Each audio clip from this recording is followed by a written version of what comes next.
Hey there, my awesome listeners. Welcome back to another heart-pounding werewolf shifter romance that's about to turn your world upside down. Tonight, we're diving into a story where fate doesn't just knock. It breaks down the door and demands everything you thought you knew about love, loyalty, and destiny. Picture this. The scent of pine and danger thick in the midnight air, a full moon casting silver shadows through ancient trees, and two souls about to collide in the most explosive way possible. Our fierce heroine is running for her life, her heart hammering against her ribs as supernatural predators close in. But what happens when the one person meant to save her is the last person she can ever trust? What happens when fate intervenes with claws extended and passion burning hotter than wildfire? Buckle up because this mate bond is about to get complicated. Chapter 1. The scent hit me first. Wild, masculine, and absolutely forbidden. I stumbled to a halt in the moonlit forest, my chest heaving from the desperate sprint that had carried me 3 miles from the burning remains of my family's cabin. Pine needles clung to my torn jeans, and scratches from thorny undergrowth decorated my arms like war paint. But none of that mattered now. Not when that scent wrapped around me, like a noose. No, I whispered to the darkness, shaking my head so violently that my long auburn hair whipped across my face. Not now. Not him. Not ever. The mate bond hummed to life in my veins like electricity, every nerve ending suddenly hyper-aware. My wolf stirred restlessly beneath my skin, recognizing something my human mind refused to accept. This couldn't be happening. Not tonight, when everything I'd ever known had literally gone up in flames. A branch snapped behind me. I spun around, pressing my back against the rough bark of an ancient oak, and there he was, stepping out of the shadows like some dark angel of vengeance, all 6'4" of pure, dangerous male. Darius Blackthorne, alpha of the Shadow Moon Pack, my family's sworn enemy, the man whose father had started the blood feud that just claimed my parents' lives. And apparently, according to the cosmic joke the moon goddess, was playing on me, my fated mate. His storm-gray eyes locked onto mine, and I watched them widen with the same shock currently paralyzing my entire body. His nostrils flared, catching my scent, and a low growl rumbled from his chest, half territorial claim, half disbelief. Luna Hayes. My name fell from his lips like a prayer and a curse combined. His voice was rough velvet, the kind that could convince women to do very stupid things. It's you. Stay back. I held up my hands, even though we both knew I was no match for him in a fight. My wolf was strong, but he was an alpha, born to dominate, bred to conquer, and currently looking at me like I was the answer to every question he'd ever asked. The problem was I could feel it too. The pull, the rightness of his presence, even though everything logical in my brain was screaming warnings. My skin felt too tight, too warm, and there was this maddening urge to close the distance between us and, no, absolutely not. Your cabin, he said, taking a step closer. Moonlight played across the sharp angles of his face, highlighting the small scar that ran from his left temple to his jaw. A reminder of the last time our packs had clashed. I saw the smoke. Are your parents dead? The word tasted like ash in my mouth. Both of them, along with my brother Marcus. I lifted my chin, meeting his gaze with all the defiance I could muster. Your wolves made sure of that. Something flickered across his expression. Surprise, maybe even regret. But it was gone too quickly to be sure. My wolves are under orders to avoid Hayes territory, he said carefully. We've maintained the ceasefire for 3 years. Then explain this. I pulled my phone from my pocket, the screen cracked but still functional. The photo I'd managed to snap before fleeing showed 3 massive wolves surrounding our burning home. Wolves with the distinctive silver markings of the Shadow Moon Pack. Darius went perfectly still, and for a moment, I thought I saw something dangerous flash in his eyes. Not directed at me, but at the evidence in my hands. Show me, he commanded, his alpha voice making my wolf whimper with the instinctive need to obey. I gritted my teeth against the compulsion. I don't take orders from you. Please. The words seemed to cost him, and something in his tone made me hesitate. If my wolves did this, I need to know. Against every survival instinct I possessed, I held out the phone. He moved closer to examine the screen, and that's when his scent hit me full force. Pine and rain, and something uniquely him that made my knees go weak. The mate bond flared between us like a struck match, and I couldn't suppress the small gasp that escaped my lips.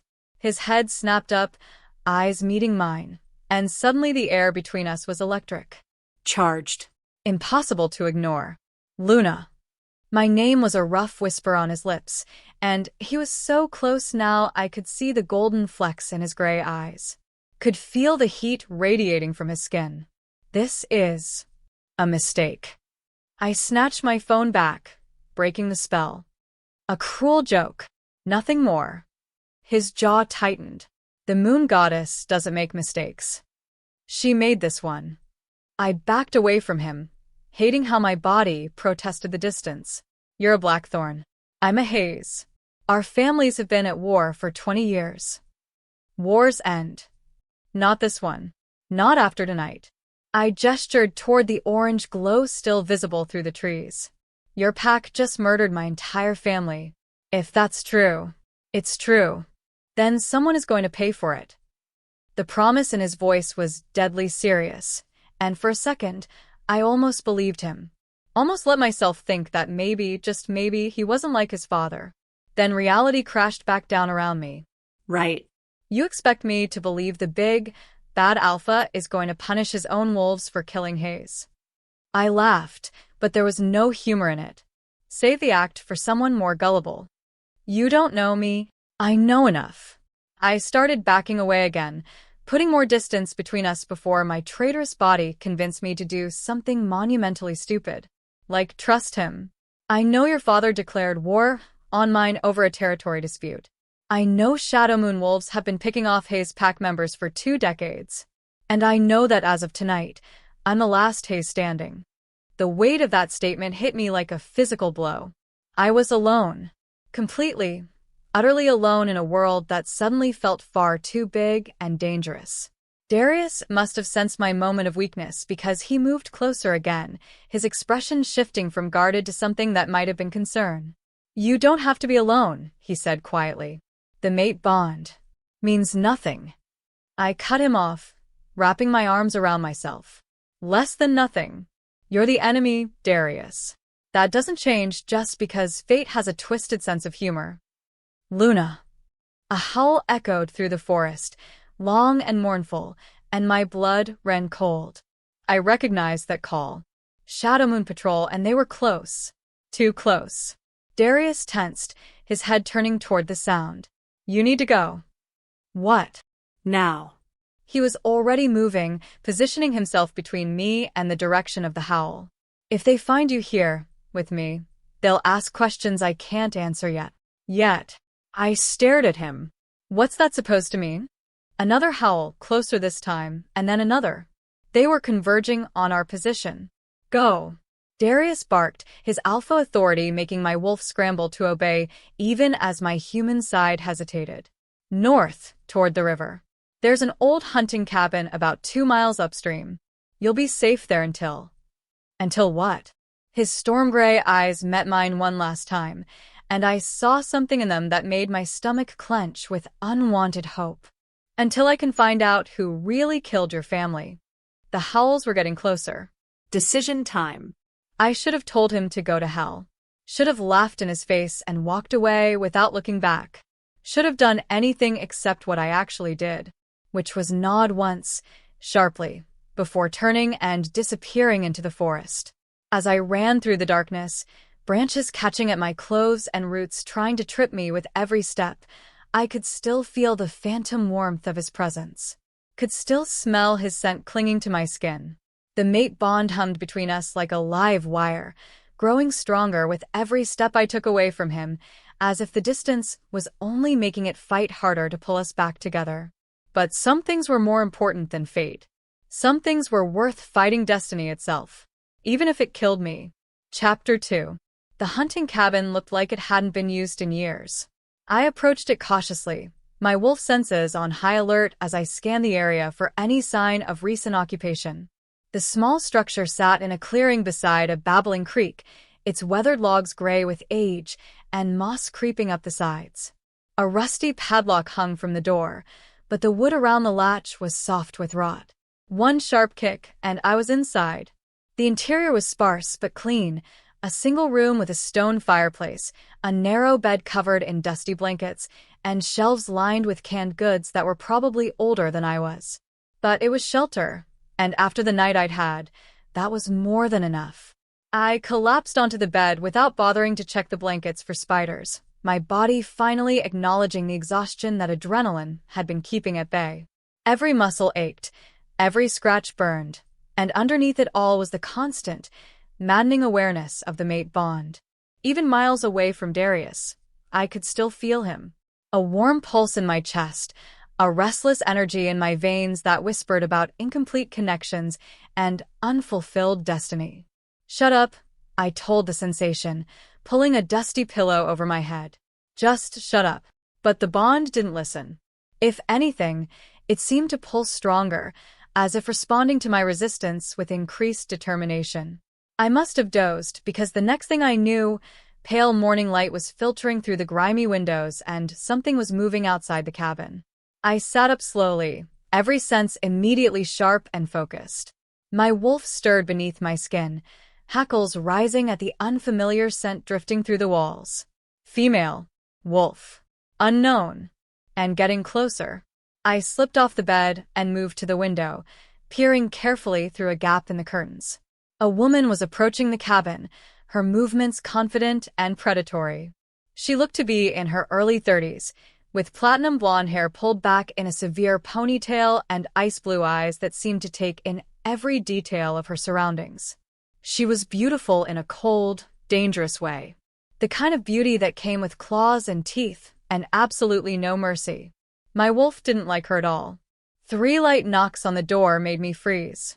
Too polite to be an attack, too purposeful to be coincidence. "I know you're in there," the woman called, her voice carrying a slight accent I couldn't place.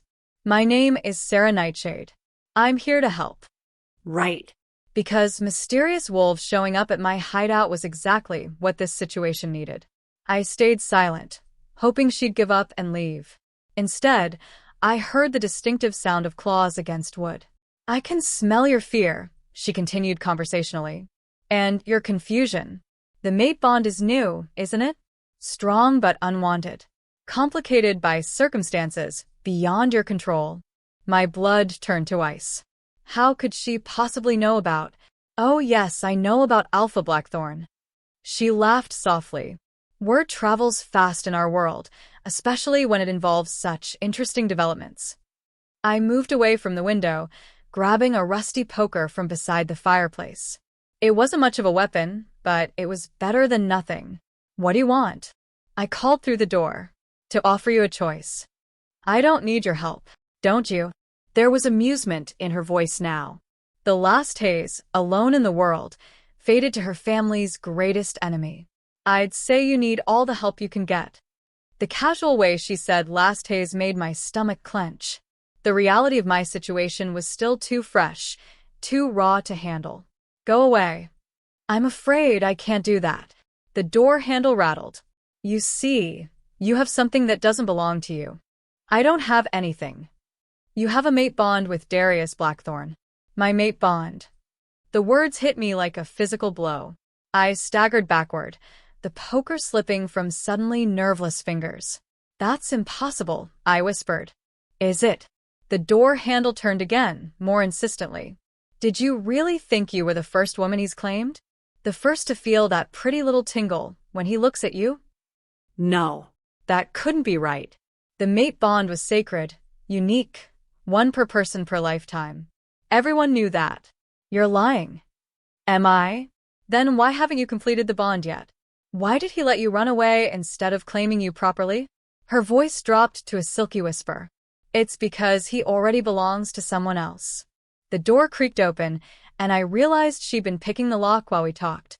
Sarah Nightshade stepped into the cabin like she owned it, her ice blue gaze sweeping the space before settling on me with predatory satisfaction. "Hello, little wolf," she purred. "We need to talk." I scrambled for the poker, but she was faster. One moment she was by the door, the next she was in front of me, her hand wrapped around my wrist with inhuman strength. "I wouldn't," she advised, her grip tightening until I gasped. "I'm much older than you, much stronger, and much less inclined toward mercy. Let me go." In a moment, she tilted her head, studying me like I was a particularly interesting specimen. "You're prettier than I expected." I can see why he might be momentarily distracted. "You're insane. I'm practical." She released my wrist and stepped back, smoothing down her perfect hair. "Darius and I have been together for 5 years. We were planning to complete our mate bond at the next full moon." "Then why? Why did he react to you?" She shrugged elegantly. "Sometimes the bonds get confused. Temporary attractions, false connections. It happens more than you'd think, especially during times of high stress or emotion." My mind was reeling. Could that be true? Could what I'd felt with Darius have been nothing more than supernatural crossed wires? But even as the doubt crept in, something deep inside me rebelled against the idea. The connection I'd felt hadn't been confusion. It had been recognition, deep and absolute and undeniable. "You don't believe me," Sarah observed. "How sweet. You really thought you were special, didn't you? Get out." "I'm afraid I can't do that. You see, as long as you're alive, there's always the chance that Darius might be confused by your presence. And I simply can't allow that." The threat in her voice was unmistakable. I tensed, ready to fight or run. But she held up one perfectly manicured hand. "Oh, I'm not going to kill you myself," she said, sounding almost disappointed. "That would be too obvious. No, I have something much more elegant in mind." She reached into her jacket and pulled out a small glass vial filled with dark liquid. "Wolfsbane extract," she explained cheerfully, "mixed with a few other interesting compounds. 1 drop on your tongue, and you'll never shift again. Your wolf will simply fade away, along with any inconvenient mate bonds." Horror crawled up my spine. To lose my wolf would be worse than death. It would be existing as half a person, forever incomplete. "You're sick." "I'm in love." Her expression hardened. "And I won't let some pathetic little orphan steal what's mine. Darius would never. Darius will do what's best for his pack, just like he always has."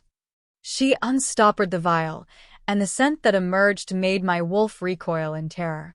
"The question is, are you going to make this easy, or do I need to get creative?" I looked around desperately, searching for an escape route. The door was too far, and she was blocking the only window large enough to squeeze through. But there was the fireplace. "Don't even think about it," Sarah warned, following my gaze. "The chimney is too narrow, and the drop would break your legs." She was right. I was trapped. "Drink," she commanded, holding out the vial. "1 sip and this all goes away. You can go back to your quiet little life, find some nice human to settle down with, and forget all about wolves and mates and destiny." My hand was shaking as I reached for the vial. The liquid inside swirled like liquid shadow, and I could feel my wolf cowering at the base of my spine. "That's a good girl," Sarah cooed. "Just think of it as setting yourself free." The vial was almost to my lips when a howl split the morning air. Deep, powerful, and absolutely furious. Sarah spun toward the door, her face going pale. "That's not possible. He's supposed to be in council meetings all morning." Another howl, closer this time, and I felt the mate bond flare to life in my chest like a beacon. "Darius. He'd found me." "Sarah." His roar shook the cabin walls. "What the hell are you doing?" She was at the door in an instant, her previous composure cracking. "Darius. I can explain." The door exploded inward, with splinters flying as a massive black wolf burst into the cabin. He was huge, easily the size of a small horse, with silver markings across his shoulders that identified him as Alpha. His storm gray eyes found mine across the room, and the relief that flooded through the mate bond was so intense it nearly brought me to my knees. Then his gaze shifted to Sarah, and the growl that emerged from his throat was pure death. Shift. Now. The command was so loaded with alpha authority that even I felt the compulsion to obey. Sarah had no choice. Her form rippled and changed, revealing a sleek silver wolf with those same ice-blue eyes. But instead of submitting, she bared her teeth and snarled. "She's not your mate." The words came out distorted through her wolf form, but understandable. "I am. We've been planning." Darius shifted back to human form so fast it was like watching magic. 1 second he was wolf, the next he was standing naked in the morning light, every inch of him radiating lethal fury. "Planning what?" he demanded. "To poison my actual mate with wolfsbane?" He'd heard. Somehow, he'd heard everything. Sarah shifted back as well, her perfect composure finally cracking completely. "She's nothing. A haze. Your enemy's daughter. She's mine." The words came out flat, final, leaving no room for argument. "And you just threatened her life." "Darius, please. Leave." His voice was deadly quiet. "Leave my territory, leave my sight, and if I ever see you near her again, I will end you." For a moment I thought Sarah might actually attack him. Her hands were clenched into fists, her face twisted with rage and humiliation. Then survival instinct won out. She straightened her shoulders, smoothed back her hair, and gave me one last look of pure hatred. "This isn't over," she promised. "Yes," Darius said softly. "It is." She left without another word, slamming the broken door behind her. And suddenly, I was alone with my fated mate, who was still completely naked and looking at me like I was the most precious thing in the world. The mate bond hummed between us, stronger than ever, and I realized that everything had just changed. Again. Chapter 3. The silence stretched between us like a live wire, crackling with unspoken tension and the weight of everything that had just happened. Darius stood in the doorway, still gloriously naked, his chest rising and falling with controlled breaths as he watched me with those storm-gray eyes. I couldn't look away. Despite everything, the blood feud, my family's deaths, Sarah's threats, my body was responding to his presence with an intensity that terrified me. The mate bond pulsed between us like a heartbeat, growing stronger with every second we remained in the same space. "Are you hurt?" His voice was gentler now, the alpha command replaced by something that sounded almost vulnerable. I shook my head, not trusting my voice. The vial of wolfsbane lay shattered on the floor where I'd dropped it, its contents seeping into the old wooden boards like poison. "Good." He moved carefully, as if approaching a wild animal that might bolt at any sudden movement. "Luna, we need to talk." "You're naked," I blurted out, then immediately wanted to crawl under the bed and hide. Of all the things to focus on right now, that was what my brain chose? A ghost of a smile touched his lips. "Sorry." Shifting tends to be hard on clothing. He grabbed a dusty blanket from a chair and wrapped it around his waist, though it did nothing to diminish the raw magnetism radiating from him. Better? Not really. If anything, the casual way he wore that blanket, like some ancient god who temporarily decided to humor mortal sensibilities, was even more devastating than the nakedness. What Sarah said, I managed, forcing myself to meet his eyes. About you two being together, planning to complete a mate bond. Lies. His response was immediate and absolute. All of it. But she seemed so sure. Sarah Nightshade is a member of the Eclipse Pack from the Northern Territories. She's been persistent in her pursuit, but there's never been anything between us. His jaw tightened. And there never could be. You can't force a mate bond, Luna. It either exists or it doesn't. The relief that flooded through me was almost embarrassing in its intensity. But doubt still gnawed at the edges of my mind. Then why didn't you correct her? When she said you belonged to her? Because I was too busy making sure she didn't succeed in destroying your wolf. His eyes flashed with residual anger. Do you have any idea what that would have done to you? To us. The way he said us made my stomach flutter traitorously. Like we were already a unit, already connected beyond the supernatural pull I could feel tugging at my chest. "There is no us," I said quietly. "There can't be." "Why?" He took a step closer, and I caught another hint of his scent. Pine and rain, and something uniquely masculine that made my wolf pace restlessly under my skin. "Because of the feud? Because of what happened to your family?" "Yes." The word came out harsher than I'd intended. "Your wolves killed them, Darius. All of them. I saw the shadow moon markings." "No." His voice was flat, certain. "They didn't. I have proof. You have a photo of 3 wolves with silver markings near a burning building." He moved closer still, close enough that I could feel the heat radiating from his skin. "But you don't know who those wolves were or why they were there." "They were shadow moon. The markings can be faked." His hand reached out, stopping just short of touching my face. "Luna, I swear to you on my alpha oath, my wolves had nothing to do with your family's death." The mate bond was singing now, responding to his proximity with a warmth that spread through my entire body. But I forced myself to step back, to think clearly despite the supernatural influence trying to cloud my judgment. "Even if that's true," I said, "it doesn't change anything. We're still enemies." "Are we?" He tilted his head, studying me with an intensity that made my pulse quicken. "What exactly did your family tell you about the feud, Luna?" "That your father declared war over territory disputes. That Shadow Moon has been systematically hunting Hayes pack members for 20 years. Something flickered across his expression. "And you believed that?" "Why wouldn't I? It's the truth." "Is it?" He ran a hand through his dark hair, and I caught a glimpse of the small scars that decorated his knuckles. Fighting scars. "What if I told you that my father spent 20 years trying to end the feud? That every territorial dispute was initiated by Hayes wolves crossing our borders?" "I'd say you're a liar." "And what if I told you that 3 members of my pack have died in the last 5 years, all of them found on Hayes territory with their throats torn out?" The certainty in my chest wavered. That's not possible. "Isn't it?" He was watching me carefully now, as if gauging my reaction to every word. "Luna, what did you actually know about your pack's activities? Were you involved in patrols? Territory defense? Or were you kept away from all of that?" I opened my mouth to deny it, then stopped. Because the truth was I hadn't been involved.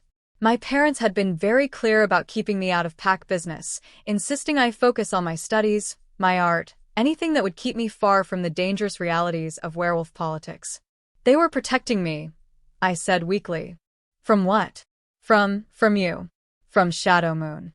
Or from the truth about what Hayes Pack was really doing." The words hit me like a physical blow. I sank onto the edge of the bed, my legs suddenly unable to support me. "You're trying to confuse me," I whispered. "Twist everything around so you'll what? Trust me?" He knelt in front of me, bringing us to eye level. "Luna, I'm not trying to manipulate you. I'm trying to save you." "From what?" "From whoever really killed your family. Because if it wasn't random violence, if it was planned." His expression darkened. "Then you're still in danger." The mate bond flared again, stronger than ever, and this time I couldn't suppress the small gasp that escaped my lips. Darius's eyes widened, his pupils dilating as he caught my scent. "Luna." My name was a rough whisper on his lips. "Can you feel it? The pull?" I wanted to deny it, wanted to lie and say I felt nothing, that the supernatural connection trying to weave itself between us was just imagination. But the truth was written all over my face, in the way my breathing had quickened and my skin had flushed under his gaze. "It doesn't matter what I feel," I said desperately. "It doesn't change. It changes everything." His hand finally made contact, fingers tracing along my jaw with devastating gentleness.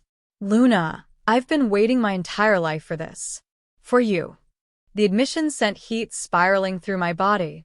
I leaned into his touch before I could stop myself, and the small sound of satisfaction he made in response nearly undid me completely. "We can't," I breathed. "It's too complicated." "Then, let's uncomplicate it." His thumb brushed across my lower lip, and I shivered. Come back with me. To Shadow Moon territory. Let me prove to you that we're not the enemy. Darius. 3 days, he pressed. Give me 3 days to show you the truth. If you still want to leave after that, I won't stop you. It was a terrible idea. The worst possible decision I could make under the circumstances. So, why was I nodding? 3 days. I agreed, hating myself for the weakness. But I want answers. Real ones. About the feud, about my family, about everything. You'll have them. He leaned forward, pressing his forehead against mine, and the mate bond practically hummed with contentment. I promise. A howl echoed through the forest outside, distant but unmistakably purposeful. Darius tensed, his head snapping up. We need to go. That's my patrol. They're looking for me. Will they? I gestured vaguely at myself. Accept you. He stood, offering me his hand. They'll have to. You're their alpha's mate. The casual way he said it, like it was already decided, already real, should have terrified me. Instead, as I took his hand and felt the electricity arc between us, I found myself wondering if maybe, just maybe, he was right. Chapter 4. Shadow Moon territory was nothing like I'd expected. Growing up, my parents had painted it as a dark, dangerous place. All concrete buildings and industrial wasteland, populated by wolves who'd forgotten their connection to nature in favor of modern brutality. The reality was breathtaking. We'd been traveling for 2 hours, first in Darius's truck. He'd found clothes stashed in the cabin, thankfully, then on foot once we reached the border. Ancient pine trees stretched toward the sky like cathedral spires, their branches filtering sunlight into patterns of gold and green. A crystal-clear stream wound through the forest, and the air was so pure it almost hurt to breathe. It's beautiful, I admitted grudgingly, trying not to let my awe show too obviously. My great-grandfather chose this location specifically, Darius said, matching his pace to mine as we walked along a well-maintained trail. He believed wolves needed to stay connected to their wild nature, even as the human world evolved around us. What about the buildings? The pack house? You'll see. There was amusement in his voice. We're not quite the industrial wasteland your family described, are we? I shot him a sideways look. You seem to know a lot about what my family described. I know a lot about the lies that have kept our packs at war for 20 years. Before I could respond to that cryptic statement, the trees opened up into a vast clearing, and my breath caught in my throat. The Shadow Moon pack house wasn't a building, it was a work of art. Constructed entirely from local stone and timber, it seemed to grow out of the landscape itself, following the natural curves of the hillside. Solar panels were cleverly integrated into the roof design, and I could see gardens and greenhouses scattered throughout the property. It looked like something out of an architectural magazine. Sustainable, beautiful, and completely at odds with everything I'd been told about this place. Holy shit, I breathed. Language, Darius said mildly, but I could hear the smile in his voice. This is where you live. Where we all live. Pack housing is communal. Everyone has their own space, but we share common areas, meals, childcare. He paused. It's probably different from what you're used to. It was. The Hayes pack had been smaller, more traditional. Everyone lived in their own homes, came together only for pack business or the full moon runs. We'd been a family, but we'd also been separate. How many of you are there? 43, including children. He gestured toward a group of buildings to our left. The school is over there, along with the medical center and our workshop facilities. Workshop facilities. We're not just wolves, Luna. We're also a business.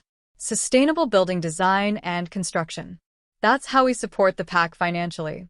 I stared at him. Your architects? Among other things. His grin was devastating. Did you think we just hunted and howled at the moon? Maybe. He laughed, the sound rich and warm, and the mate bond responded with a flutter of contentment in my chest. This was dangerous territory. Not the pack lands, but the growing attraction I could feel building between us with every shared look, every casual touch. Come on, he said, placing a hand on the small of my back to guide me forward. I want you to meet someone. The pack house's main entrance was a massive set of wooden doors carved with intricate wolf designs. They opened before we reached them, and a woman stepped out onto the wide stone porch.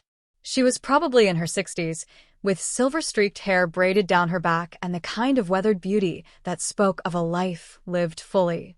Her eyes were the same storm gray as Darius's, and when she smiled, I could see the family resemblance immediately. "So," she said, her voice carrying just a hint of an accent, "this is the Hayes girl who's got my son all twisted up." "Mom," Darius warned, but there was affection in his tone. "What?" "I'm not allowed to be curious about my future daughter-in-law." I nearly choked. It's not. Of course you're not. Yet. She stepped forward, extending her hand. "I'm Elena Blackthorne, and you're Luna Hayes, last of her line and fated mate to my stubborn son." "Nice to meet you," I managed, shaking her hand. Her grip was firm, warm, and somehow reassuring. "The pleasure is mine, dear. We've heard so much about your family over the years." Something in her tone made me tense. "What kind of things?" Elena and Darius exchanged a look I couldn't interpret. "Perhaps we should go inside," Elena suggested. "There are things you need to see, Luna. Things that might help explain why your parents kept you so isolated from pack business." "What kind of things?" "Evidence," Darius said quietly, "about what's really been happening between our packs." They led me through the pack house, and I tried not to gawk at the beautiful open spaces and natural lighting. Pack members stopped to stare as we passed, their expressions ranging from curious to concerned, but no one seemed hostile. It was unsettling. These people were supposed to be my enemies, but they looked like any other werewolf community. Families, children, elderly pack members sharing stories around a massive stone fireplace. Elena guided us to what appeared to be an office, the walls lined with filing cabinets and a large desk covered with papers. But it was the far wall that made my blood run cold. It was covered with photographs, newspaper clippings, and what looked like police reports. And every single item seemed to be about deaths. "What is this?" I whispered. 20 years of documentation," Elena said grimly. "Every suspicious death, every territorial incursion, every act of violence that's been blamed on pack tensions." I moved closer, scanning the wall with growing horror. Photos of crime scenes, bodies, destroyed property, and in the center of it all, a map with red pins marking locations. "This one," Elena said, pointing to a recent addition. "From 3 months ago. James Holbrook, one of our scouts. Found dead on Hayes territory with his throat torn out." "And this one," Darius added, indicating another pin. "Sarah Chun, 6 months ago. Same MO, same location pattern." "You're saying Hayes' pack killed your people?" The question came out sharper than I'd intended. "No," Elena said gently. "We're saying someone wanted it to look that way. Just like someone wanted your family's deaths to look like Shadow Moon's work." I studied the map more carefully, and a pattern began to emerge. The deaths weren't random. They formed a rough circle around both territories, as if someone was systematically eliminating wolves from both packs. "Someone's been playing us against each other," I realized. "For 20 years," Darius confirmed. "Picking off pack members, planting evidence, feeding both sides false information to keep the feud alive." "But who would?" I stopped, my blood turning to ice as another piece clicked into place. "The Eclipse Pack. Sarah." "Sarah's involvement is recent," Elena said. "But the Eclipse Pack, that's a much longer story." She moved to the desk, pulling out a thick file. "Luna, what do you know about your grandmother?" The change of subject caught me off guard. "My grandmother? She died when I was little. Cancer, I think." "Her name was Catherine Hayes," Elena continued. "And she was originally Catherine Nightfall, from the Eclipse Pack." The file hit the desk with a heavy thud, and I stared at it like it might bite me. "That's impossible. My grandmother was born Hayes." "No, dear." "She wasn't." Elena's voice was infinitely gentle. "She was mated to the Eclipse Pack's alpha heir. But she fell in love with your grandfather instead and fled north to start a new life." "You're lying." I wish I were. She opened the file, revealing official documents, birth certificates, marriage licenses. The Eclipse Pack never forgave the betrayal. And when your grandmother died, they saw an opportunity to reclaim what they considered theirs. What does that have to do with your bloodline, Luna? Darius's voice was quiet, careful. Eclipse Pack believes you belong to them. That the mate bond between us is just a temporary obstacle to be overcome. The room felt like it was spinning. I gripped the edge of the desk, trying to process what they were telling me. So all of this, the feud, the deaths, my family, was orchestrated to isolate you, Elena finished. To weaken both our packs until Eclipse could move in and claim you without opposition. And now, Darius's hand found mine, his fingers intertwining with mine in a gesture that felt both protective and possessive. Now they know about the mate bond, which means they'll be getting desperate. As if summoned by his words, a howl echoed across the valley. Long, mournful, and definitely not from a shadow moon wolf. Elena's face went pale. That's an eclipse call sign. How many? Darius demanded, already moving toward the window. Hard to tell from here, but another howl joined the first, then another. Within seconds, the air was filled with the sound of an entire pack announcing their presence. They're here, I whispered. They've come for me.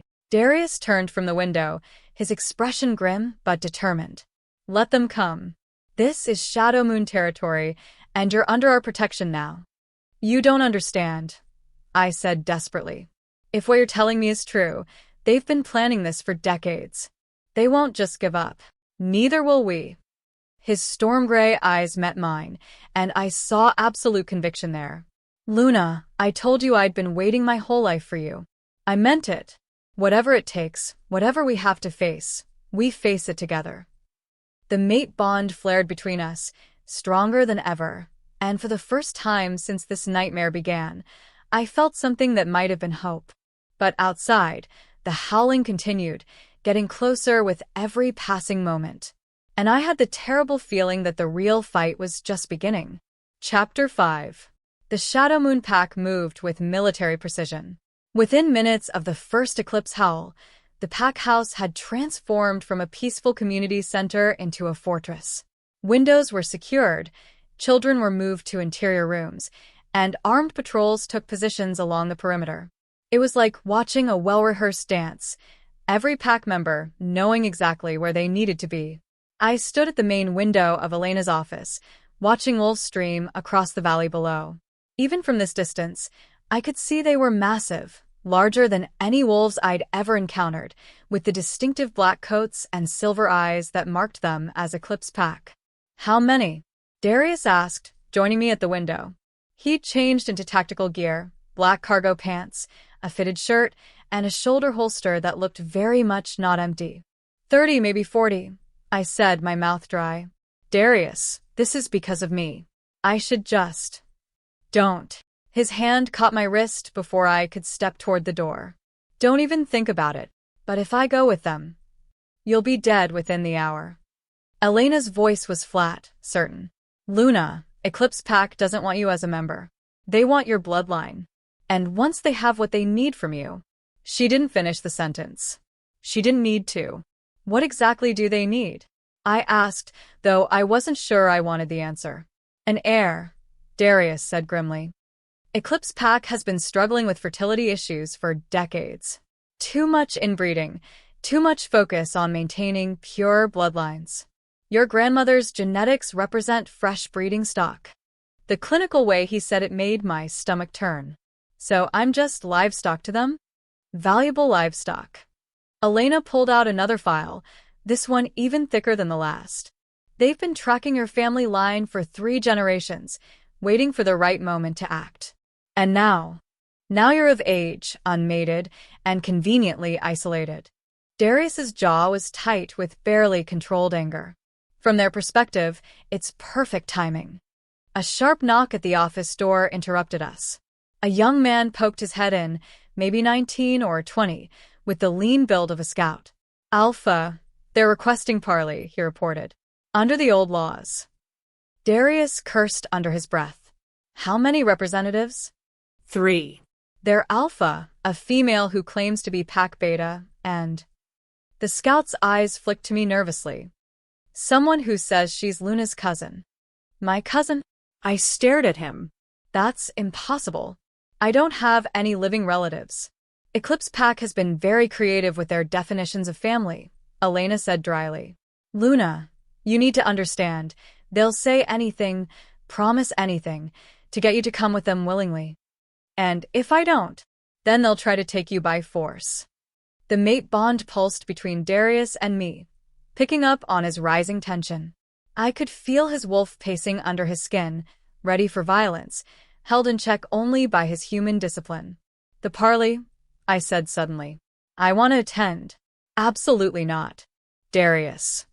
Luna, it's too dangerous. They're here because of me. I turned to face him fully, drawing on every ounce of strength I possessed. I have a right to hear what they have to say. You have a right to stay alive. I'll stay alive better if I understand what we're dealing with.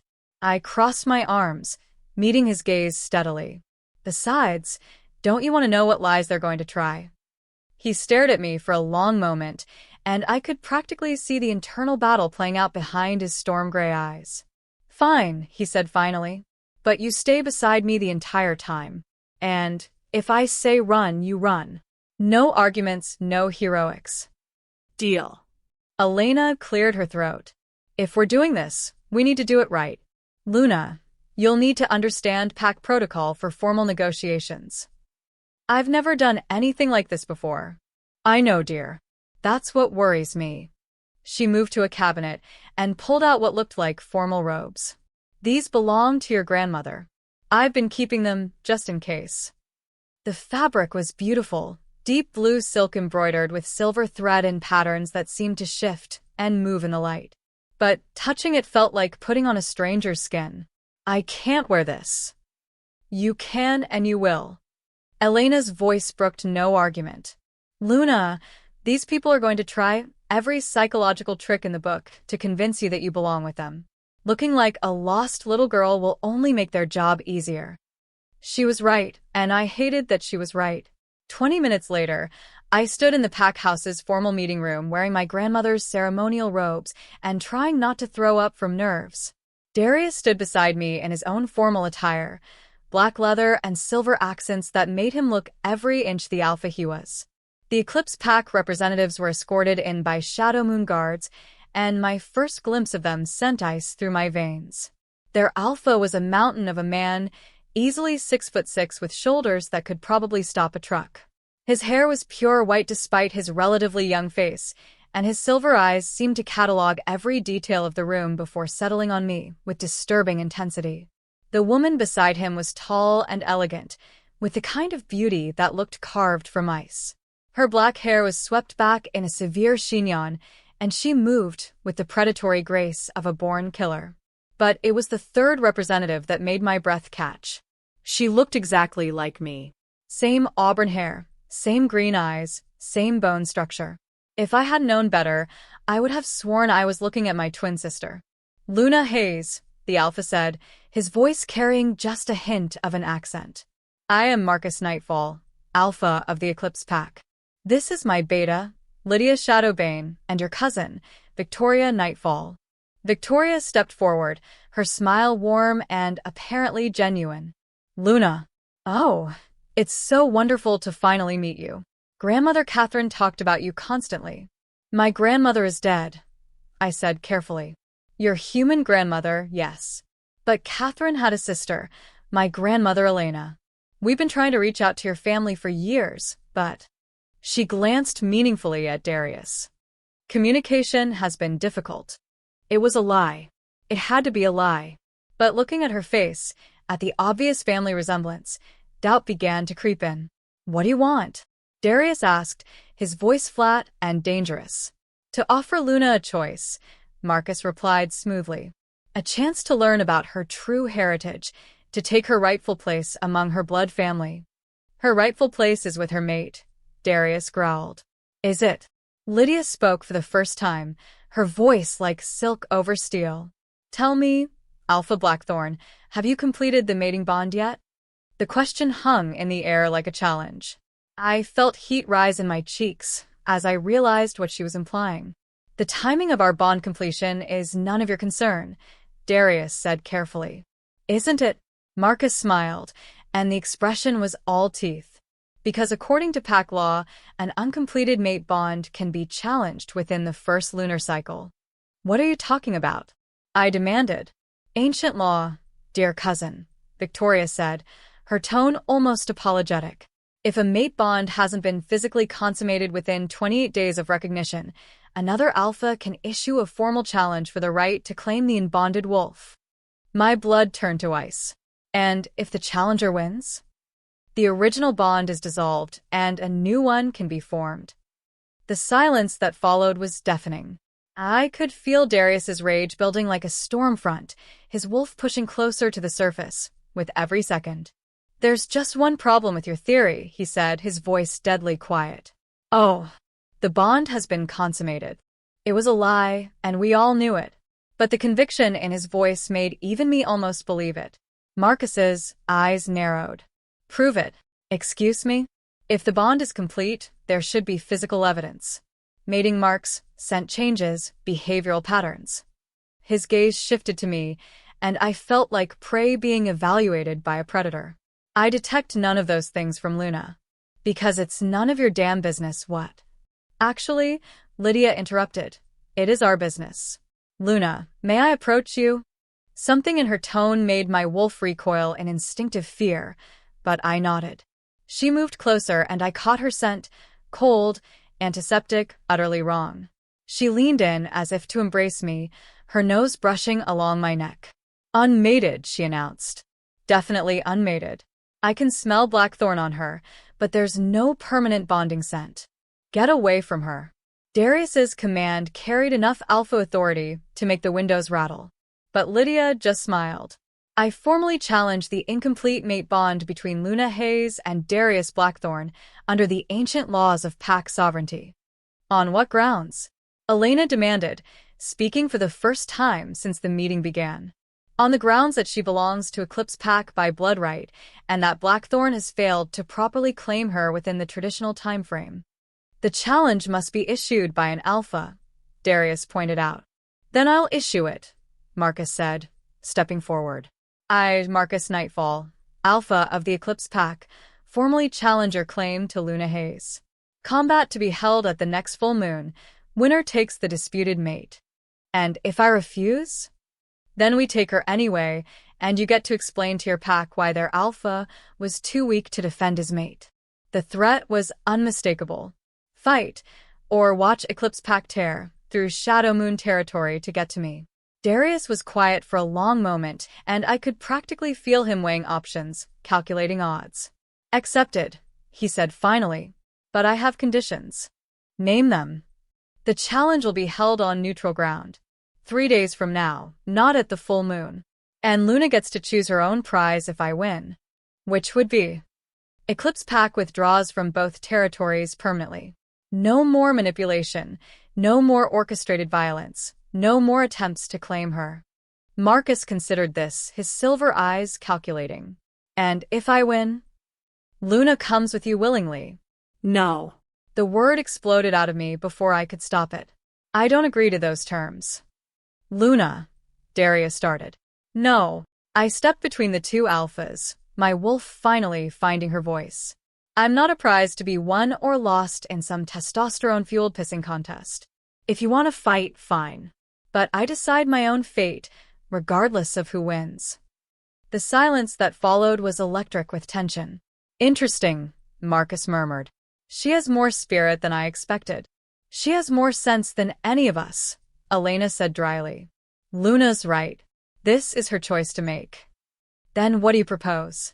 Lydia asked, though she looked like she'd rather be discussing my funeral arrangements. I took a deep breath, drawing on reserves of courage I hadn't known I possessed. A different challenge, I said. Not combat. Truth. What kind of truth? Each pack has 3 days to prove their version of events. Show me evidence, witnesses, documentation, whatever you have that supports your claims about my family, the feud, and my supposed heritage. I looked between Marcus and Darius. At the end of 3 days, I choose which story I believe. And that choice is final. Luna, Victoria said softly, you don't understand what you're risking. I understand perfectly. I met her gaze steadily. I'm risking my life on the truth. And honestly, after everything that's happened, that feels like the only bet worth making.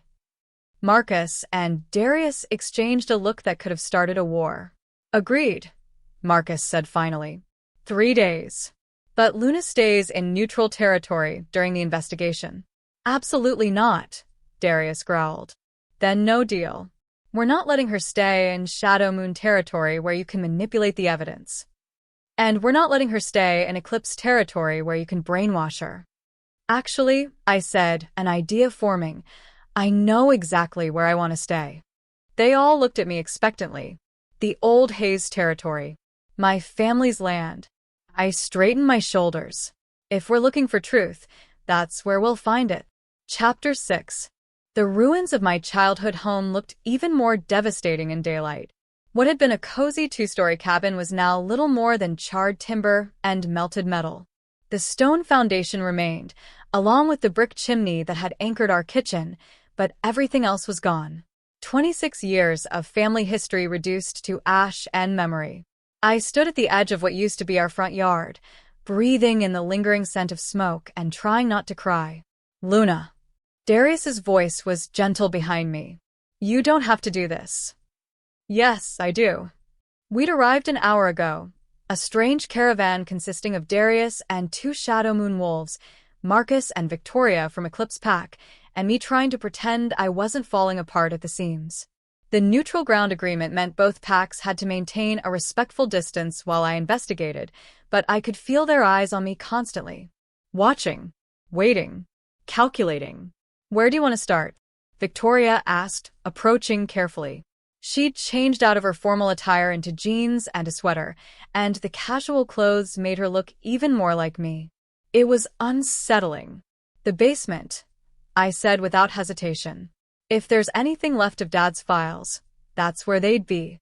The basement entrance was around the back of the house, accessed through storm doors that had somehow survived the fire. The metal was warped and discolored, but when Darius applied some alpha-enhanced strength, they creaked open. The smell that rose up was like being punched in the face, smoke, mold, and something organic and wrong that made my stomach churn. I'll go first, Darius said, but I was already pushing past him. It's my house. The basement was a disaster, but it was a wet disaster rather than a burned one. The automatic sprinkler system had apparently activated, leaving everything soaked and partially ruined, but not completely destroyed. My father's office area was particularly hard hit, but the filing cabinets were metal and most of the contents seemed salvageable. What exactly are we looking for? Marcus asked, following us down the narrow stairs. Proof, I said, pulling open the first cabinet drawer. About the feud, about my family's activities, about whatever my parents were hiding from me.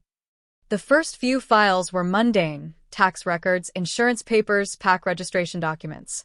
But as I dug deeper, I started finding things that made less sense. Darius, I called, holding up a folder marked Border Incidents Confidential. Look at this. He moved to read over my shoulder, his body heat warming my back. The mate bond hummed with contentment at his closeness, even as my brain tried to focus on the documents. These are incident reports, he said, scanning the pages. But they're not what I expected. What do you mean? Look at the dates, the locations. He pointed to specific entries. These aren't records of Shadow Moon attacks on Hayes territory. They're records of Hayes wolves crossing into Shadow Moon land. I read more carefully, my heart sinking with each entry. Marcus Hayes and 2 pack members observed 2 miles inside Shadow Moon border. Purpose unknown. Withdrew when confronted. Sarah Hayes reported taking prey from Shadow Moon hunting grounds. Claims necessity due to poor hunting on our lands. Tom Hayes and James Holbrook seen near Shadow Moon pack house. Possible reconnaissance mission. This can't be right, I whispered. Keep reading, Darius said quietly. The reports went back years, documenting what looked like systematic harassment of Shadow Moon Pack by Hayes wolves. Territory violations, stolen prey, destroyed property, and worse. Luna, Victoria said from across the basement, you might want to see this. She was standing by a different filing cabinet, holding what looked like a ledger. Financial records, she explained as I approached. Your father was very detailed about pack expenses. I took the ledger, flipping through pages of entries. Most were normal grocery bills, utility payments, medical expenses. But there were other entries that made my blood run cold. Payment to LS for territory intelligence, $5,000. Compensation for JH border crossing incident, $2,000. Special project funding, MN contact, $10,000. MN, I said aloud. Marcus Nightfall? Your father was paying Eclipse Pack for information, Marcus confirmed, his expression unreadable. And for services. What kind of services? The kind that would make Shadow Moon Pack look guilty of crimes they didn't commit. The basement felt like it was closing in around me. I sat down hard on a water-damaged box, the ledger clutched in my hands. So my family really were the aggressors, I said numbly. Not all of them, Darius said gently. Luna, look at the signatures on these payments. I examined the ledger more closely. Every entry was signed, but not all by the same person. My father's signature, I said, pointing to the earlier entries. But these later ones, this is my brother Marcus's handwriting. When did your father get sick? Victoria asked. About 3 years ago. Lung cancer. He was pretty much better than the last year of his life. And your brother took over pack leadership? Unofficially, yes. The pieces were falling into place, forming a picture I didn't want to see. Oh God. Marcus was working with Eclipse Pack. That's why my parents kept me away from pack business. They were trying to protect me from what he was doing. More than that, Darius said, his voice tight with controlled anger. Luna, look at the last entry. I flipped to the final page of the ledger, and my heart stopped. Final payment to MN for Luna transfer, $50,000. Delivery date confirmed. The date was 3 days ago. The day my family died. He sold me, I whispered. My own brother sold me to Eclipse Pack. The silence that followed was deafening. I stared at the ledger until the numbers blurred, trying to process what I was reading. Luna, Victoria said softly, I need you to know, we didn't ask for this. Marcus, my alpha, he's trying to rebuild our pack, but not like this. Never like this. Then why are you here? I demanded, suddenly angry at everyone and everything. Why the challenge? Why the threats? She looked genuinely uncomfortable. Because there are others in Eclipse Pack who don't agree with restraint. If Marcus doesn't bring you back, they'll find someone who will. Someone much less concerned with your well-being. So this is the good option? It's the only option that keeps you alive. I wanted to throw the ledger across the basement. Wanted to scream at the unfairness of it all. Instead, I stood up and headed for the stairs. Where are you going? Darius asked. To find more truth. If my brother was working with Eclipse Pack, there has to be more evidence. Communications, plans, something. We spent the next 2 hours methodically searching the basement, and what we found painted an increasingly damning picture. My brother had been in contact with Eclipse Pack for over 2 years, providing information about Shadow Moon activities and gradually escalating his cooperation. But it was the final folder that broke my heart completely. Luna's integration plan. I read aloud from the folder tab. What the hell? Inside were detailed documents outlining how Eclipse Pack planned to integrate me into their hierarchy. Psychological profiles, breeding schedules, genetic compatibility charts. It was clinical, thorough, and absolutely horrifying. They've been planning this for years, I said, my voice barely above a whisper. Not all of us, Victoria insisted. Luna, you have to understand, there are factions within Eclipse Pack. Marcus is trying to modernize, to move away from the old ways, but there are still those who believe in the traditional approaches. Traditional approaches to what? Pack purity. Bloodline preservation. Arranged matings for genetic optimization. I stared at her. You're talking about forced breeding. I'm talking about survival, she said desperately. Eclipse Pack has been dying slowly for decades. Inbreeding, genetic defects, fertility issues, we need new blood to survive as a species. And you thought forcing me into sexual slavery was the answer? No. That's what I'm trying to tell you. Marcus wants to offer you a choice. Real options, real autonomy. But if he fails... She gestured helplessly at the integration documents. There are others who won't be so generous. Like who? Like Lydia Shadowbane. Like the pack elders who still remember the old ways. Victoria's voice dropped to a whisper. Luna, if you don't choose Eclipse Pack willingly, they'll find a way to take you anyway. And trust me, you don't want to see their backup plans. The weight of the choice I was facing finally hit me full force. Stay with Darius and risk Eclipse Pack declaring war to take me by force. Go with Marcus, and hope his modernization efforts could protect me from the hardliners in his own pack.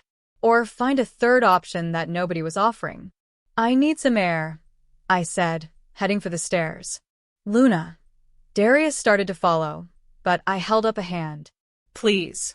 Just give me a minute to think. I climbed out of the basement and walked to the edge of the property, where the forest began. The late afternoon sun was filtering through the trees, creating patterns of light and shadow that reminded me of being a child, running through these same woods without a care in the world. Now, everything was different. Everything was complicated and dangerous and wrong. The mate bond pulsed gently in my chest, a reminder that whatever else was happening, I wasn't completely alone. Darius was here, and despite everything logical and reasonable, I trusted him. But was that trust enough to risk not just my life, but the lives of his entire pack? Behind me, I heard footsteps approaching. I turned, expecting Darius, but found Marcus instead. Quite a day for revelations, he said, stopping a respectful distance away. That's one way to put it. Luna, I want you to know, I'm genuinely sorry about your family. Your brother's death wasn't part of the plan. What was the plan? For him to bring you to us voluntarily. To present Eclipse Pack as a better option than staying isolated in Hayes territory. Marcus ran a hand through his white hair. But something went wrong. The meeting was supposed to be peaceful. Then what happened? I honestly don't know. My wolves found the cabin already burning, with your family's bodies inside. We assumed Shadow Moon had discovered the arrangement and taken action. I studied his face, looking for signs of deception. But he seemed genuinely confused, genuinely regretful. So, if Eclipse didn't kill them and Shadow Moon didn't kill them, then who did? That, Marcus said quietly, is the question that's been keeping me awake for 3 days. A new thought occurred to me, terrible in its implications. What if there's a fourth player? I said slowly. Someone who wanted my family dead, and both packs blamed for it. Marcus went very still. What makes you say that? The timing, the setup, the way everything played out to maximize conflict between Eclipse and Shadow Moon. I turned to face him fully. Someone knew about my brother's arrangement with you. Knew exactly when and where the handoff was supposed to happen. And used that information to eliminate potential witnesses while framing both our packs. We stared at each other as the implications sank in. Marcus, I said carefully, who else knew about the plan to bring me to Eclipse Pack? His expression darkened. Only my inner circle. Myself, Lydia, Victoria, and 2 elders. And on your brother's side? I don't know. But Luna, if there's a traitor in one of our packs, then we're all in danger. The sound of approaching vehicles interrupted our conversation. 3 black SUVs were pulling up the driveway, moving fast and with obvious purpose. Those aren't yours, I said. No. They're not. The vehicles disgorged armed figures in tactical gear, their faces hidden behind masks. But even from a distance, I could smell them. Wolves. But not from any pack I recognized. Luna. Darius's shout came from behind the house. Get down. The first shot shattered the afternoon quiet, and suddenly the world exploded into chaos. As I dove for cover behind a fallen tree, One thought blazed through my mind with crystalline clarity. Someone was trying very hard to make sure I never learned the truth about my family's death, which meant I was getting close. Chapter 7. The gunfire was deafening in the quiet forest. I pressed myself against the fallen log, bark digging into my palms as bullets whined overhead. My wolf was screaming at me to shift, to run, to fight, but human logic kept me frozen. Shifting would make me a bigger target, and I had no idea how many attackers we were facing. Luna. Darius's voice cut through the chaos. I could hear him moving through the trees, probably trying to flank our attackers. Stay down. Another volley of shots peppered the ground around my hiding spot, sending dirt and debris flying. These weren't warning shots. Someone was trying to kill me. Marcus. I called out, not seeing the Eclipse Alpha anywhere. Where are you? Here. His voice came from behind the burned remains of our old garden shed. Luna, can you get to the trailing? I assessed the distance. About 30 yards of open ground between me and the safety of the forest. It might as well have been 30 miles. Negative, I shouted back. The shooting stopped abruptly, leaving an eerie silence broken only by the sound of car engines idling. I risked a peek over the log and immediately wished I hadn't. The masked figures were advancing, moving with military precision through the ruins of my family's property. They were all wolves. I could smell the distinctive musk even from this distance, but their scent was wrong. Chemically altered, like they'd been treated with something to mask their pack affiliations. Mercenaries, Marcus growled from his position. He must have caught the same scent. Who hires werewolf mercenaries? I hissed. Someone with a lot of money and no conscience. A new scent reached me then, pine and rain, and something uniquely masculine that made my heart race. Darius was close, maybe 20 feet to my right, using the burned foundation of the house as cover. The mate bond flared between us, and suddenly I could feel his emotions as if they were my own. Rage. Fear. A protective fury, so intense it took my breath away. He was going to do something stupid. Darius, don't. I started to say, but it was too late. The Alpha of Shadow Moon Pack erupted from his hiding place in full wolf form, a massive black blur of fur and fangs. He hit the first mercenary before the man could raise his weapon, taking him down in a spray of blood that painted the charred ground crimson. The other attackers immediately focused their fire on him, giving me the opening I needed. I sprinted for the treeline, my legs pumping as adrenaline carried me faster than I'd ever moved in my life. Behind me, I could hear snarls, gunshots, and the wet sounds of violence that would probably haunt my dreams forever. I made it to the edge of the forest and immediately shifted, letting my wolf take over. In wolf form, my senses exploded with information, scents, sounds, the emotional residue of violence and fear that clung to the air like smoke. There were 8 attackers, all armed with high-powered rifles. But Darius wasn't alone anymore. I could smell Victoria nearby, and 2 other wolves that must have been the Shadow Moon guards who'd accompanied us. The battle was moving deeper into the ruins of the house, and I needed to find a way to help without getting myself killed. My wolf's ears picked up a sound that made my blood freeze, the distinctive whine of an engine spinning up. Not a car engine. Something smaller, more focused. A drone. I looked up through the canopy and caught a glimpse of it, a military-grade quadcopter hovering about 50 feet above the clearing. And it was armed. Incoming, I howled, putting every ounce of alpha command I could muster into the warning. It wasn't much. I wasn't a born alpha like Darius or Marcus, but it was enough to make everyone in the clearing look up. The drone opened fire with some kind of automatic weapon, spraying bullets across the entire area indiscriminately. I watched in horror as one of the Shadow Moon guards took a hit and went down hard. That's when I made a decision that was either brilliantly tactical or completely insane. I shifted back to human form, grabbed a fallen branch about the size of a baseball bat, and started running toward the drone's position. If I could get directly underneath it, its weapons couldn't target me without risking hitting the ground operators. Luna, what the hell are you doing? Darius's mental voice exploded through the mate bond, which apparently worked even when we were both in crisis mode. Something stupid, I replied, not breaking stride. The drone operator spotted my movement and tried to track me, but I was already too close to the other combatants. Any shot at me would risk hitting his own people. I reached the center of the clearing just as Marcus, in his massive silver wolf form, brought down another mercenary. The man's rifle went flying, skittering across the ground to land about 10 feet from my position. Perfect. I dove for the weapon, my hands closing around the stock just as the drone finally got a clear shot at me. The ground exploded in front of my face, showering me with debris, but somehow I managed to roll and come up in a firing position.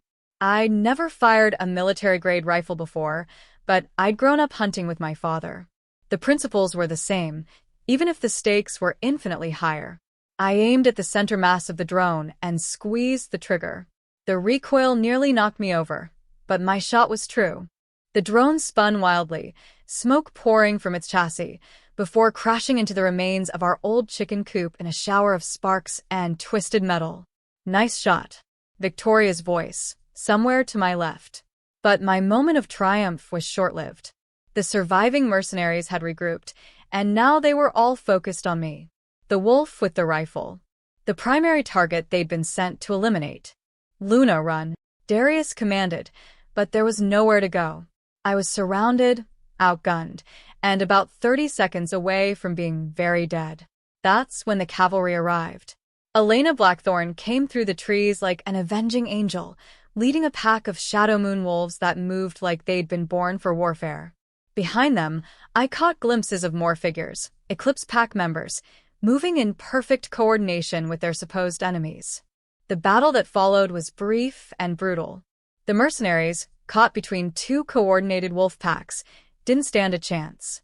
When the gunfire finally stopped, I found myself sitting in the middle of my family's burned property, covered in dirt and someone else's blood, while two rival packs worked together to secure the area and tend to the wounded. "Well," Elena said, approaching with a first aid kit. That was educational. "Is everyone okay?" I asked, accepting her help in cleaning a cut on my forehead that I didn't remember getting. "Minor injuries only, thank the goddess." She worked efficiently, her movements precise despite the chaos around us. Though I have to say, Luna, that was either the bravest or stupidest thing I've ever seen someone do with a rifle. "Probably both." "Definitely both," Darius said, joining us. He'd shifted back to human form, and someone had found him pants, though his torso was still bare and decorated with scratches that were already healing. "What were you thinking?" "I was thinking that drone was about to kill all of us." He stared at me for a long moment, and then, to my complete surprise, he grinned. "You magnificent, crazy woman. That was incredible." The mate bond flared between us, stronger than ever, and suddenly I was very aware of his proximity, of the way his eyes seemed to see straight through to my soul, of the fact that we'd just survived a life-or-death situation together, and the adrenaline was making everything feel more intense. "Darius," I started to say, but Marcus's voice interrupted. "We have a problem." The Eclipse Alpha was standing over one of the fallen mercenaries, his expression grim. The man was still alive, though barely, and Marcus was holding what looked like a military-grade communications device. "He was reporting to someone," Marcus continued. "This whole attack was being coordinated remotely." "Any idea who?" Elena asked. "That's the problem." Marcus held up the device, so we could all see the screen. The last message he sent was, "Target eliminated. Package secured." "But I'm not eliminated," I pointed out. "Obviously." No. "But they think you are." Which means whoever hired them believes their plan worked. The implications sank in slowly. Someone out there thought I was dead, which meant they'd probably stop trying to kill me, at least temporarily. But it also meant we had a chance to figure out who was behind all of this without them knowing we were coming. "We need to talk," I said, looking between Darius and Marcus. "All of us. About what we found in the basement, about who might have access to both packs' information, about who benefits from keeping Eclipse and Shadow Moon at war." "Agreed," Marcus said. "But not here. This location is compromised. Shadow Moon territory?" Darius suggested. "Eclipse Pack won't accept that." "Eclipse territory?" Shadow Moon won't accept that. I sighed, suddenly exhausted by the politics of it all. Fine. Neutral ground again. But somewhere more secure than my family's property. I know a place, Elena said quietly. The old Covenant meeting grounds, about 20 miles north of here. It's been neutral territory for over a century. The Covenant? I asked.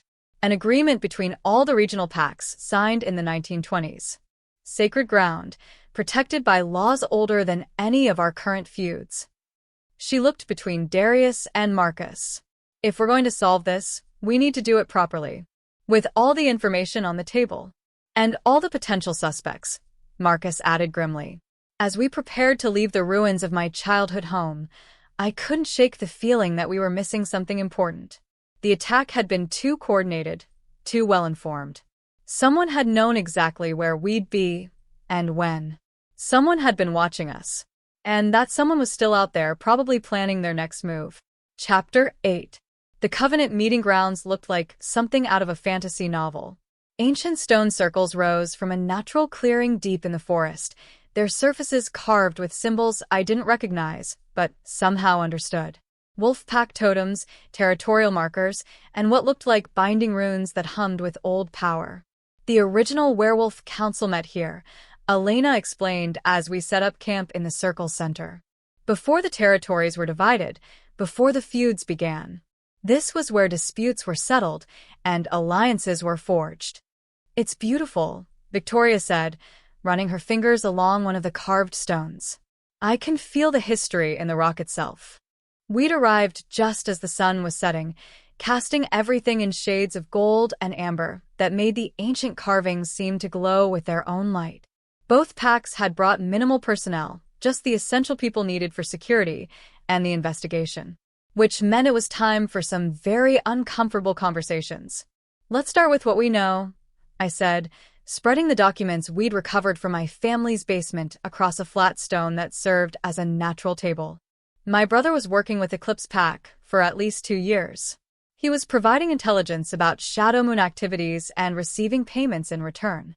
Payments that escalated significantly in recent months, Marcus added, pointing to the financial records, culminating in the $50,000 transfer fee dated 3 days ago.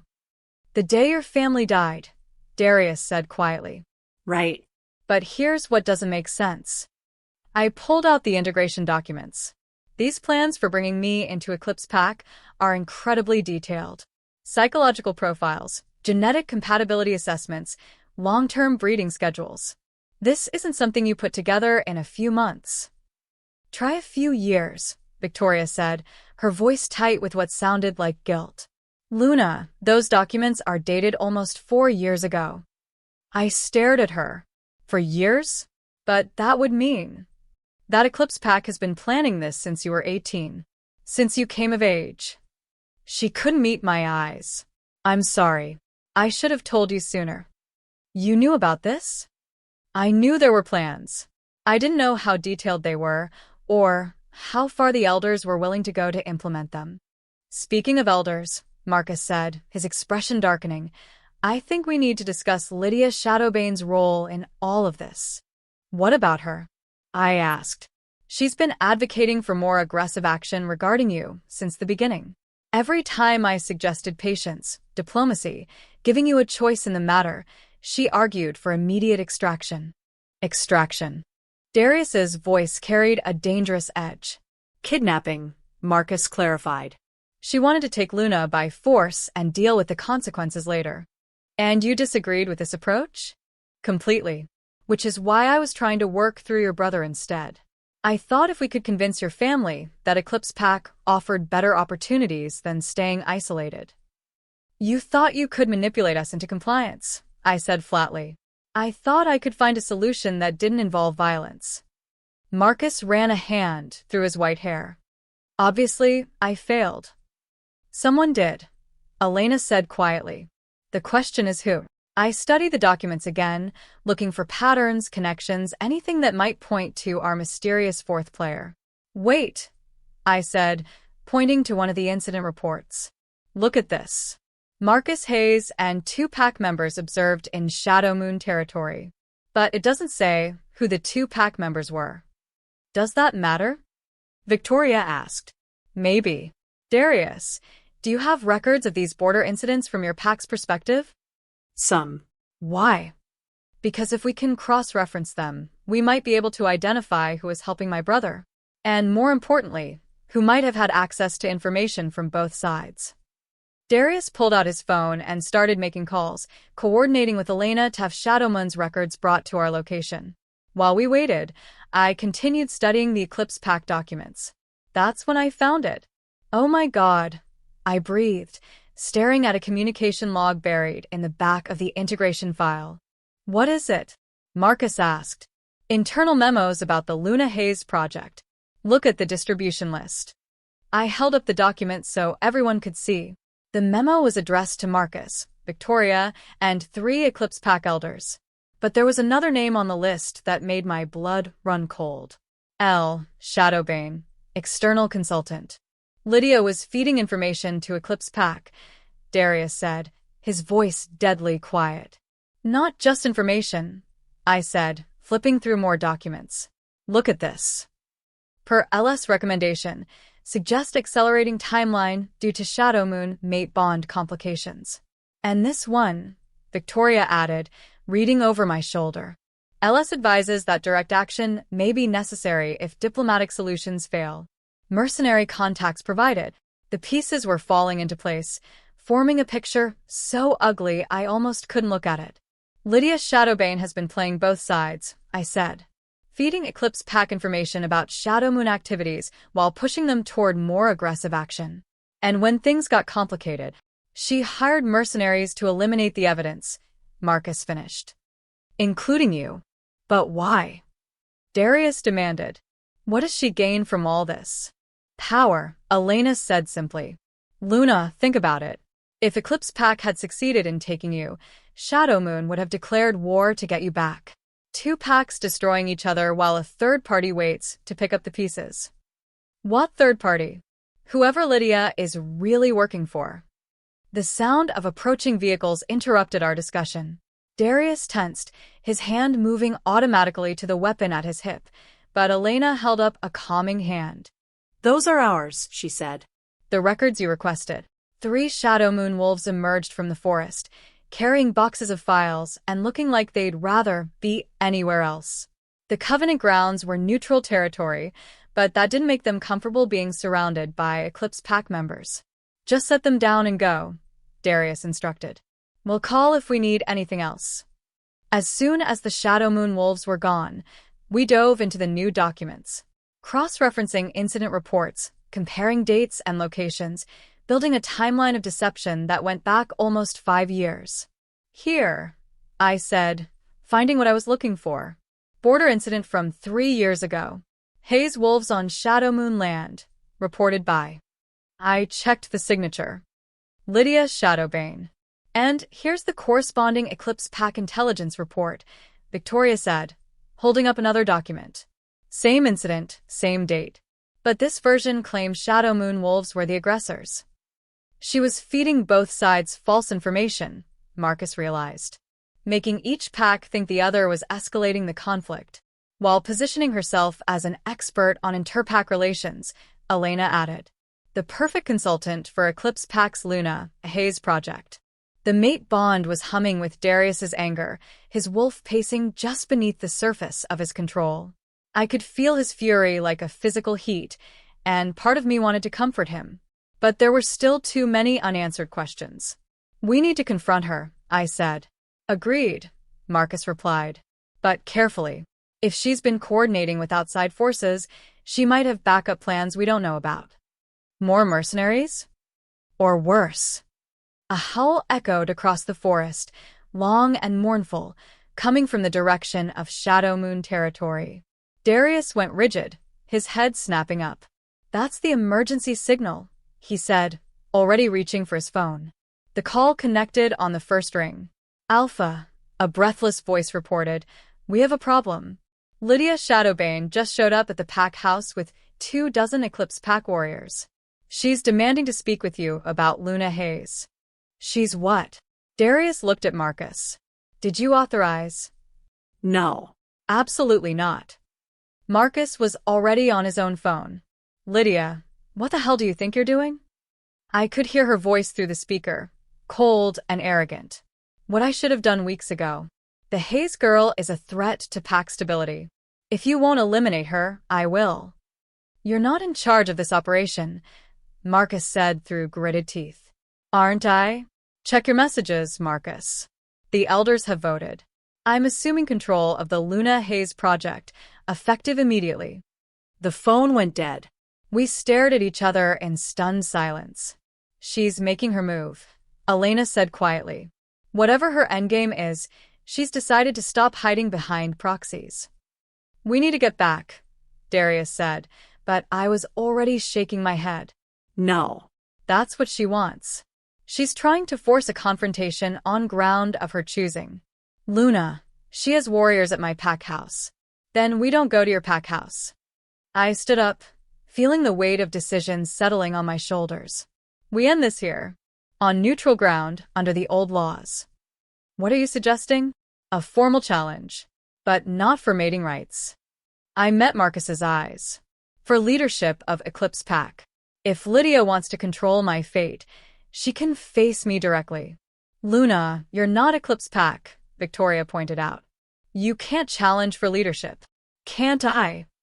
I pulled out my grandmother's documents, the ones Elena had shown me back at Shadow Moon. Catherine Hayes was born Catherine Nightfall. That makes me Eclipse Pack by blood, doesn't it? Marcus studied the documents, his expression shifting from surprise to something that might have been admiration. It's legally valid, he said finally. But Luna, Lydia is a trained warrior. She's been beta of Eclipse Pack for over a decade. And I'm a Hayes with a Nightfall bloodline and a mate bond to a Shadow Moon Alpha. I looked around the circle at all of them. If there's one thing the last few days have taught me, it's that I'm stronger than anyone expected, including myself. The mate bond flared between Darius and me, and I felt his pride and terror in equal measure. I won't let you face her alone, he said. You won't have to. I smiled, feeling more certain than I had since this whole nightmare began. We do this together. All of us. Eclipse, Shadow Moon, and whatever's left of Hayes Pack. An alliance? Marcus asked. A new covenant. One based on truth instead of manipulation. As if responding to my words, the ancient stones around us began to glow more brightly, their carved runes pulsing with power that seemed to recognize the importance of what we were proposing. She's coming, Elena said quietly, her enhanced hearing picking up sounds the rest of us couldn't detect yet. Multiple vehicles moving fast. Good, I said, surprised by my own calm. Let her come. It's time to end this. The mate bond pulsed between Darius and me as we prepared for what could be our final battle, and I realized that whatever happened next, I was exactly where I belonged. Standing in a circle of ancient power, surrounded by allies who'd become family, about to face down the enemy who destroyed everything I thought I knew about my world. Some fates were worth fighting for, and some truths were worth dying to protect. Chapter 9. Lydia Shadowbane arrived like a force of nature. 24 Eclipse Pack warriors poured into the Covenant grounds in perfect formation, their movements coordinated and lethal. They spread out around the stone circle's perimeter, creating a wall of muscle and supernatural menace that would have been intimidating under any circumstances. But it was Lydia herself who commanded attention. She strode into the center of the ancient circle like she owned it, her ice-blue eyes taking in every detail of our makeshift camp. She traded her earlier formal attire for tactical gear, black leather and silver accents that emphasized every dangerous curve. Her platinum blonde hair was pulled back in a severe braid, and there was a predatory grace to her movements that made my wolf retreat deeper into my psyche. Well, she purred, her voice carrying clearly across the stone circle. What an interesting gathering. 2 rival packs, working together. How touching. Lydia, Marcus said, standing to face her. His own warriors tense behind him, ready for violence. You're out of line. I didn't authorize this action. No, you didn't. She smiled, and the expression was all teeth. But fortunately, the elders did. Your soft approach to the Luna Hayes situation has been deemed insufficient. I'm standing right here, I said, stepping forward. If you have something to say about me, say it to my face. Her gaze shifted to me, and I felt like prey being evaluated by an apex predator. The mate bond flared protectively as Darius moved closer to my side, his presence warm and reassuring. Luna Hayes, Lydia said, her tone almost conversational. The little orphan who's caused so much trouble. Do you have any idea how many people have died because of your existence? Because of my existence, or because of your manipulation? Both. She shrugged elegantly. Though, I prefer to think of it as strategic planning. Strategic planning that involved hiring mercenaries to kill innocent people. Innocent. Lydia laughed, the sound like breaking glass. Luna, darling, there's nothing innocent about werewolf politics. Your brother understood that. He was quite cooperative once we explained the benefits of working with Eclipse Pack. You used him. I used him to prevent a war. Your bloodline belongs to Eclipse Pack by right of ancestry. The fact that your grandmother ran away doesn't change the fundamental genetics. Her eyes gleamed with something that might have been madness. You are ours by birth, by blood, and by destiny. She's mine by choice, Darius growled, his alpha authority making the air itself seem to vibrate. And by mate bond. Ah yes, the inconvenient mate bond. Lydia turned her attention to him, and I could practically see her cataloging his weaknesses. Tell me, Alpha Blackthorne, have you completed the bond yet? Claimed her properly? Or are you still playing the gentleman while other wolves are your unclaimed mate? The question hung in the air like a challenge. I felt heat rise in my cheeks as every wolf in the circle suddenly became very interested in the answer. Our bond is none of your concern, I said firmly. Oh, but it is. Because an incomplete mate bond can be severed. With the right incentive. She gestured to her warriors, and I noticed they were all carrying silver weapons. Silver that could cause permanent damage to werewolves, even death if used correctly. You're talking about murder, Elena said quietly. I'm talking about problem solving. Remove the alpha, and the bond dies with him. Luna would be free to fulfill her true purpose. The casual way she discussed Darius's death made my vision go red. My wolf snarled to the surface, and I felt power I didn't know I possessed coursing through my veins. If you touch him, I said, my voice carrying an authority that surprised everyone, including myself, I will end you. Will you? Lydia tilted her head, genuinely curious. And how exactly do you plan to do that? You're untrained, unbonded, and completely out of your depth. Maybe. But I'm also something you didn't count on. Which is, I'm done being afraid. The words rang with truth, and I felt something shift inside me. All my life, I'd been protected, sheltered, kept away from the dangerous realities of werewolf politics. But standing here, surrounded by enemies and allies alike, I finally understood what I was capable of. I formally challenge you, Lydia Shadowbane, I announced, my voice carrying clearly across the ancient stones. For leadership of Eclipse Pack, under the old laws of blood right and trial by combat. The silence that followed was deafening. Luna, Marcus said carefully, you don't understand what you're proposing. I understand perfectly. I kept my eyes locked on Lydia's, watching as surprise gave way to calculation. My grandmother was Catherine Nightfall, daughter of Eclipse Pack. That gives me blood right to challenge for leadership, doesn't it? Technically, yes, Lydia said slowly. But Luna, dear, I've been beta of this pack for 12 years. I've killed more wolves in combat than you've probably met in your entire life. Then this should be easy for you. She studied me for a long moment, and I could practically see the wheels turning in her head. She was trying to figure out my angle, my hidden advantage, the trap she was sure I must be setting. The truth was I didn't have a trap. I just had rage, determination, and the absolute certainty that I couldn't let her hurt the people I'd come to care about. Very well, she said finally. I accept your challenge. Trial by combat, to the death. under the witness of the old stones. No, Darius said immediately. Absolutely not. Luna, this is suicide. It's the only way to end this, I replied, not taking my eyes off Lydia. She'll keep coming, keep manipulating, keep hurting people until someone stops her permanently. Then let me fight her. You can't. This is Eclipse Pack business now. Blood right versus current leadership.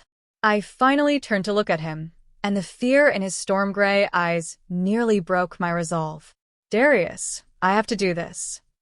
The combat will take place at moonrise, Lydia announced, clearly relishing the prospect. That gives us what? 2 hours for you to make your peace with whatever gods you pray to.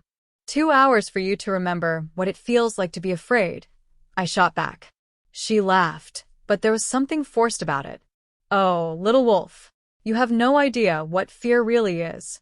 But you will. As her warriors began setting up a formal combat circle, marking the boundaries with ancient ritual items, I found myself surrounded by concerned faces. Luna, Victoria said urgently, there has to be another way. There isn't, and you know it. I looked around at all of them. Darius, Marcus, Elena, Victoria, the handful of warriors from both packs who'd become unlikely allies. She's been playing a long game, manipulating everyone for years. The only way to break the cycle is to remove her from the board permanently. She's right, Elena said quietly. But Luna, trial by combat in the old style, it's not just about fighting. There are rituals, ceremonies, spiritual preparations. What kind of preparations? The challenger must undergo the rite of becoming, Marcus explained. It's designed to awaken dormant pack abilities, to level the playing field between experienced warriors and newcomers with blood right. How long does it take? An hour, maybe 90 minutes. Then we'd better get started. The rite of becoming was unlike anything I'd ever experienced. It began with Elena and Victoria leading me to a natural spring about half a mile from the Covenant grounds. The water was crystal clear and shockingly cold, fed by an underground stream that supposedly connected to every pack territory in the region. Strip down, Elena instructed. Everything. The ritual requires complete vulnerability. I hesitated for only a moment before complying. This wasn't the time for modesty. The water was so cold it felt like being stabbed by 1,000 tiny knives. I gasped, my entire body going rigid with shock, but Elena and Victoria steadied me with gentle hands. Now we call on your ancestors, Victoria said, beginning to chant in a language I didn't recognize but somehow understood. The words were old, primal, speaking to parts of my DNA that had been sleeping my entire life. As the chanting continued, something began to change. The water didn't feel cold anymore. It felt alive, electric, like it was infusing me with power drawn from the earth itself. My skin began to tingle, then burn, then transform. I could feel my wolf changing too. Not shifting, something deeper than that. Evolving. Becoming something stronger, faster, deadlier than she'd ever been before. The bloodline awakens, Elena murmured, her eyes wide with something that might have been awe.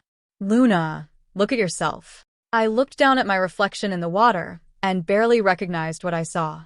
My eyes were glowing with golden fire, and my canine teeth had extended into proper fangs. Most startling of all, silver markings had appeared on my skin, spiraling patterns that seemed to move and shift in the moonlight. What's happening to me? You're becoming what you were always meant to be, Victoria said softly. A true alpha. But I'm not. You are now. The truth of it hit me like a physical force. I could feel the change settling into my bones, my muscles, my very soul. This was what had been missing my entire life, not just the mate bond with Darius, but the connection to my own power. There's something else, Elena said carefully. The mate bond, it's going to be stronger now. Much stronger. You'll be able to draw on Darius's strength, and he on yours. Is that allowed in the combat? It's not forbidden. And Luna, you're going to need every advantage you can get. By the time we returned to the Covenant grounds, the combat circle was ready. Lydia stood at one edge, looking confident and deadly in form-fitting leather that had been inscribed with protective runes. She'd painted her face with traditional war markings, and her ice-blue eyes reflected the moonlight like a predator's. I took my position at the opposite edge of the circle, still feeling the residual power of the ritual coursing through my veins. The silver markings on my skin had faded but not disappeared. They remained as faint traceries that seemed to pulse with my heartbeat. "Any last words?" Lydia called across the circle. I looked at Darius, standing just outside the ritual boundary with his hands clenched into fists. The mate bond between us was singing now, stronger than it had ever been, and I could feel his love and fear and desperate desire to protect me. "Just one thing," I called back to Lydia. "Thank you." "For what?" "For showing me who I really am." The ritual master, an elderly Eclipse Pack member who'd remained neutral throughout Lydia's coup, stepped forward with a silver bowl and an ancient ceremonial blade. "The challenge has been issued and accepted," he intoned. "Combat will continue until one challenger yields or dies. The victor assumes leadership of Eclipse Pack and all rights therein.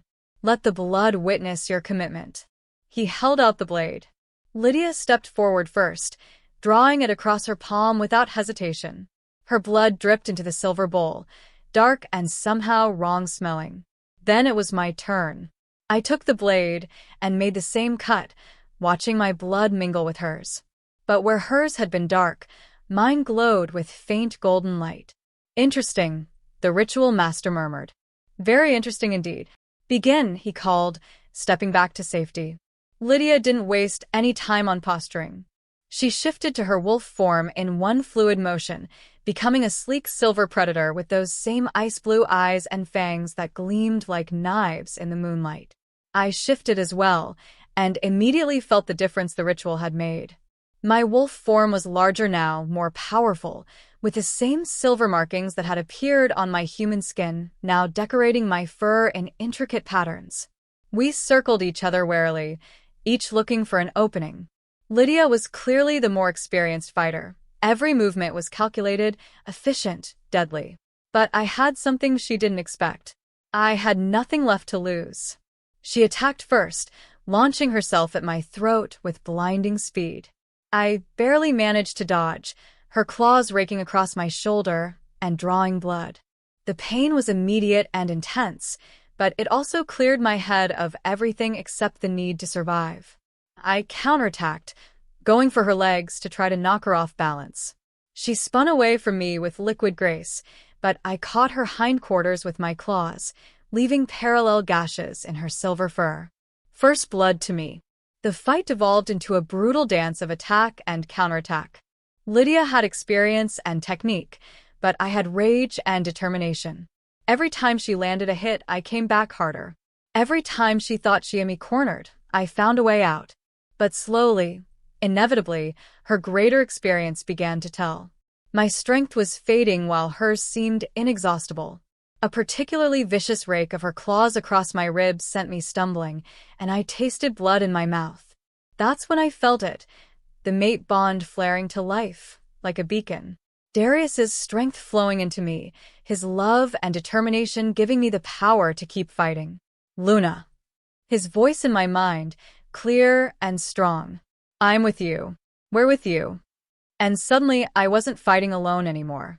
I could feel not just Darius, but Marcus, Elena, Victoria, even some of the Eclipse Pack warriors who'd grown tired of Lydia's tyranny. All of them lending me their strength, their hope, their belief that I could end this. Lydia sensed the change immediately. Her attacks became more desperate, more vicious, as she realized she was no longer fighting just one wolf, but an entire network of allies. "Cheating," she snarled, her words distorted by her wolf form but still understandable. "Evolving," I snarled back.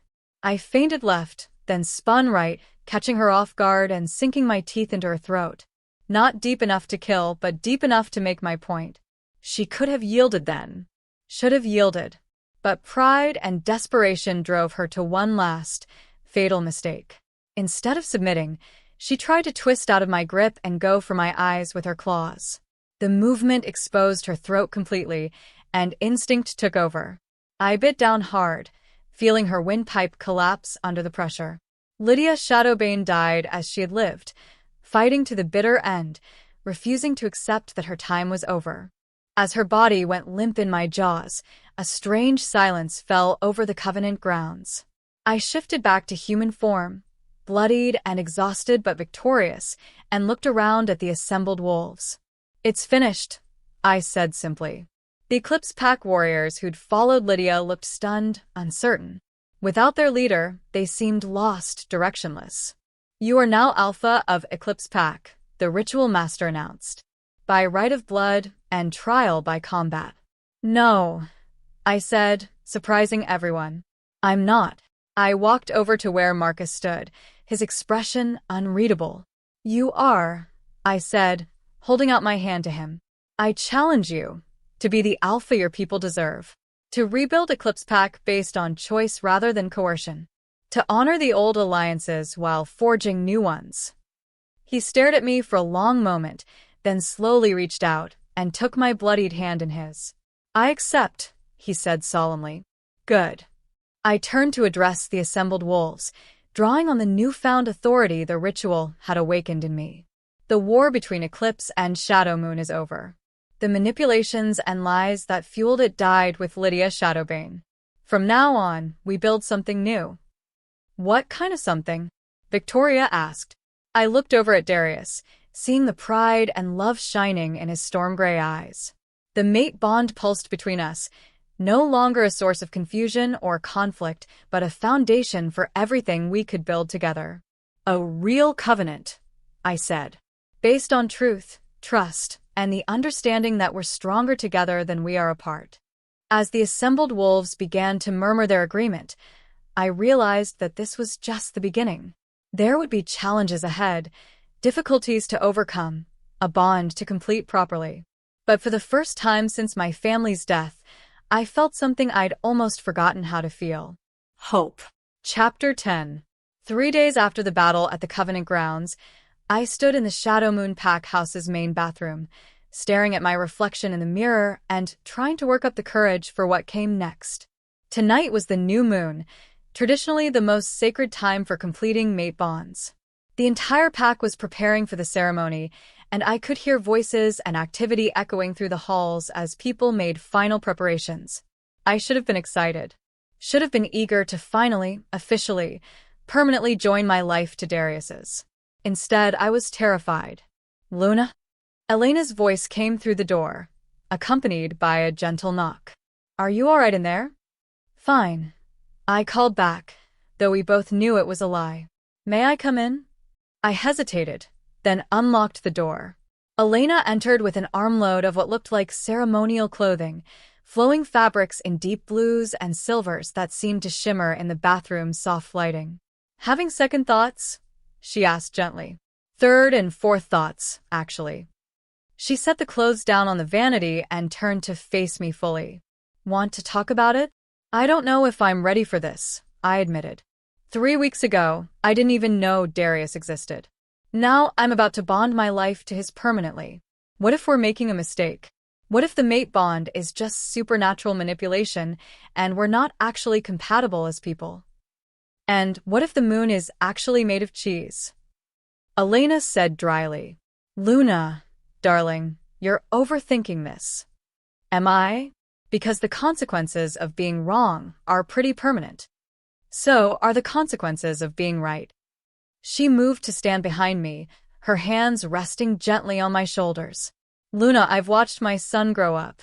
I've seen him with other women, seen him try to convince himself that he could be happy with someone else. I've never seen him look at anyone the way he looks at you. How does he look at me? Like you're the missing piece of his soul." The simple honesty in her voice made my eyes burn with unshed tears. But what if I'm not ready to be someone's missing piece? What if I don't know who I am well enough yet to share that with someone else? "Oh, sweetheart." Elena's reflection smiled at me in the mirror. "You think you need to have yourself completely figured out before you can love someone? That's not how it works.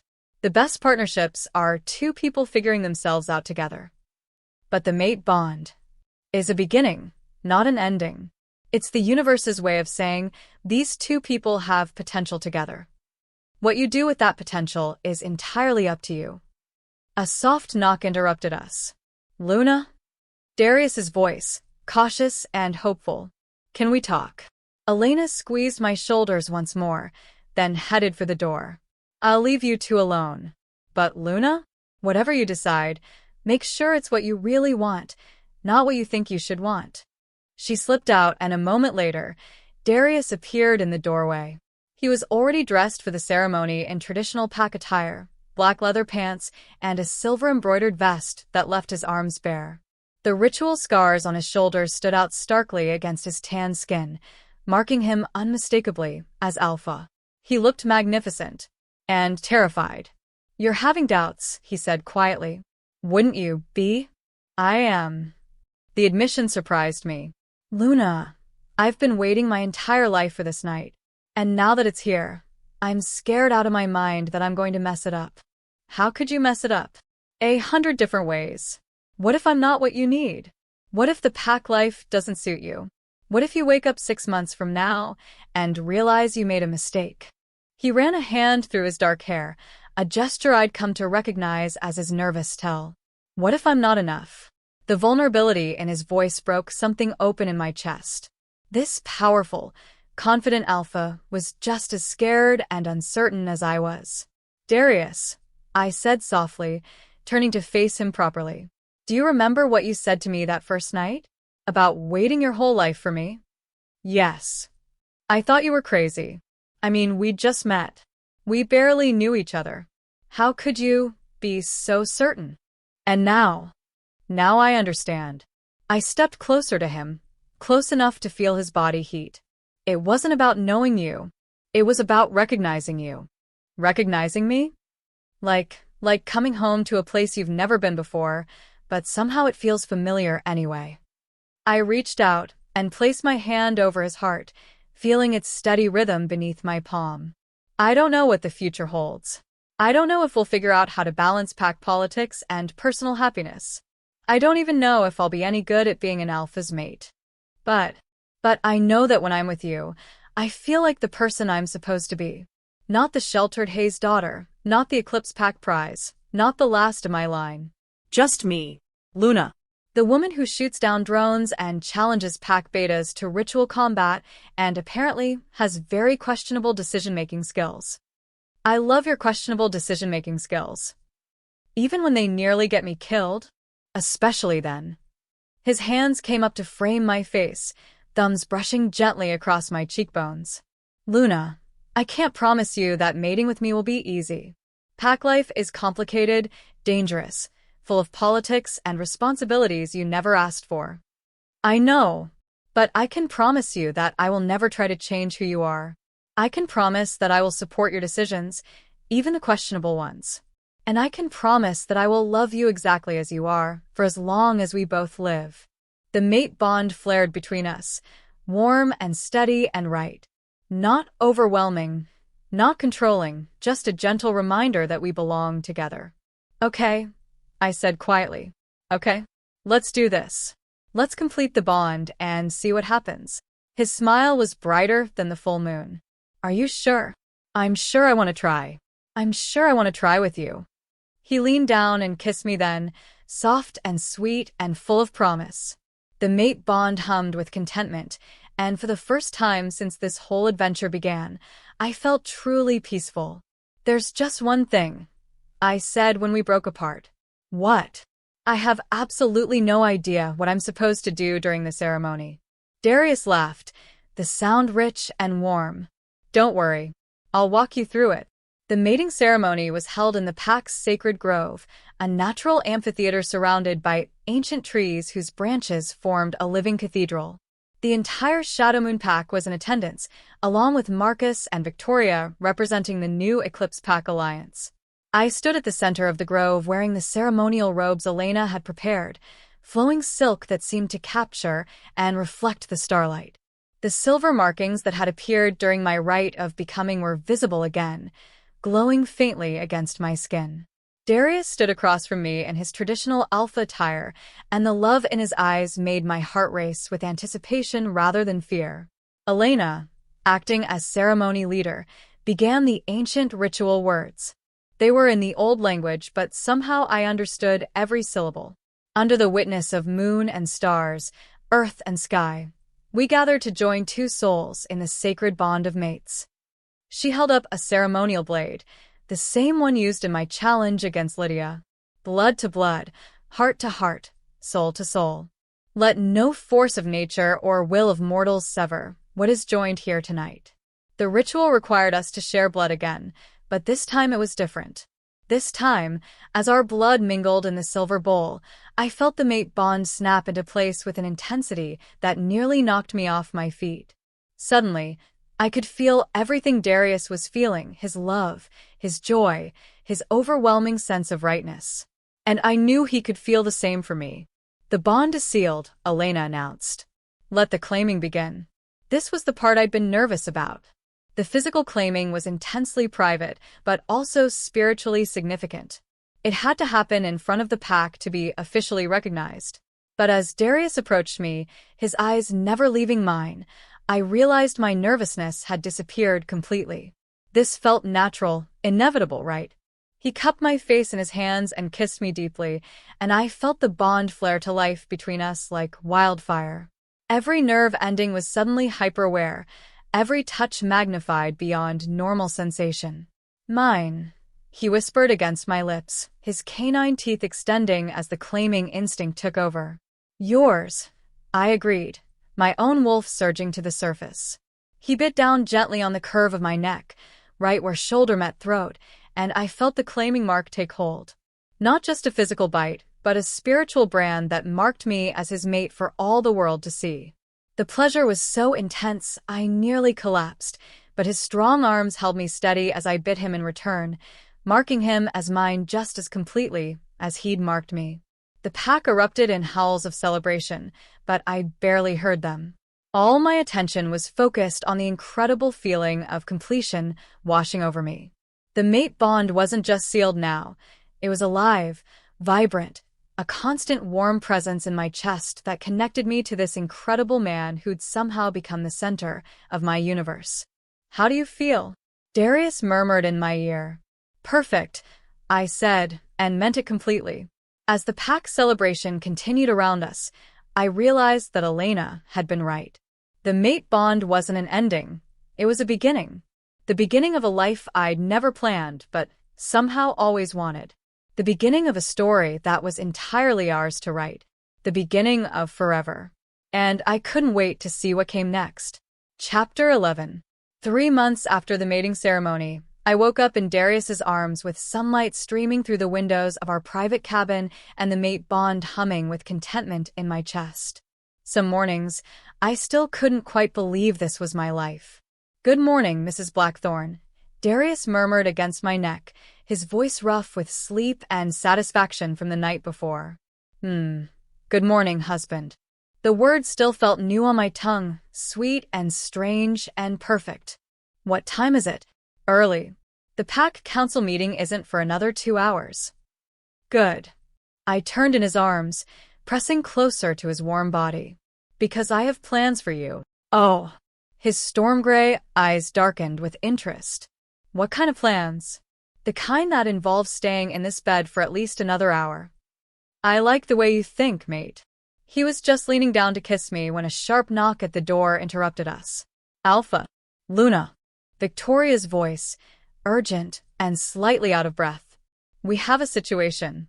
Darius sighed, pressing his forehead against mine. Duty calls.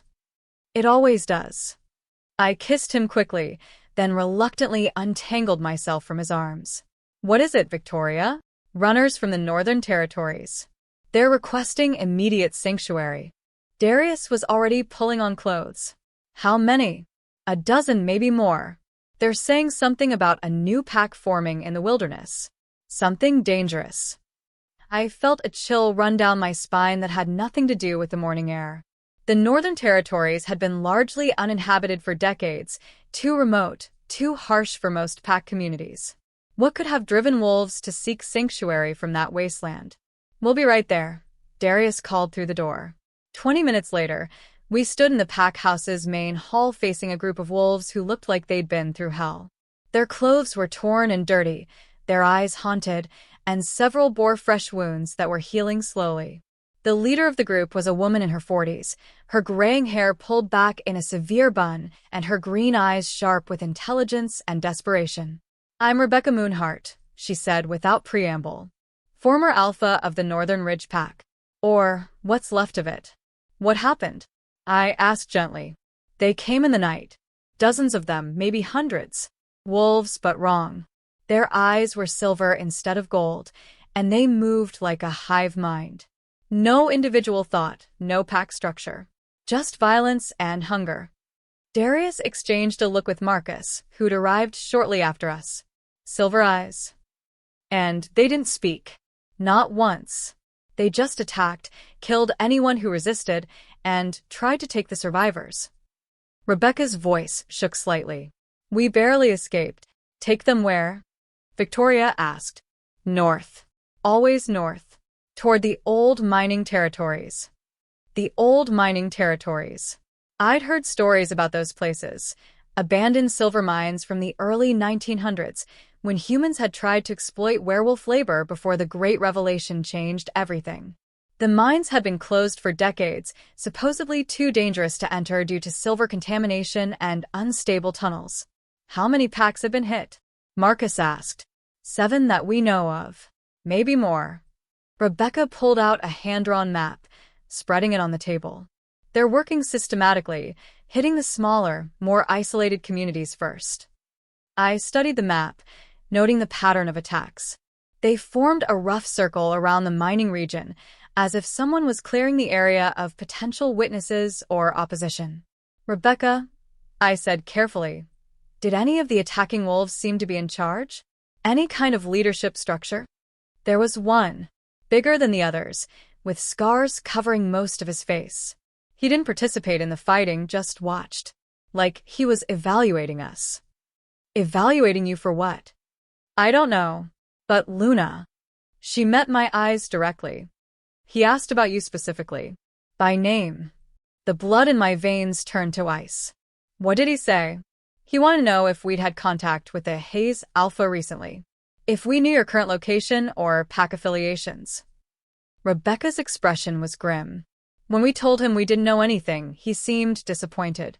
Like we'd failed some kind of test. "This is connected to the eclipse situation," Darius said immediately. "It has to be." "But Lydia's dead," Victoria pointed out. "And we've accounted for all her known associates." "Apparently not all of them." Marcus studied the map more closely.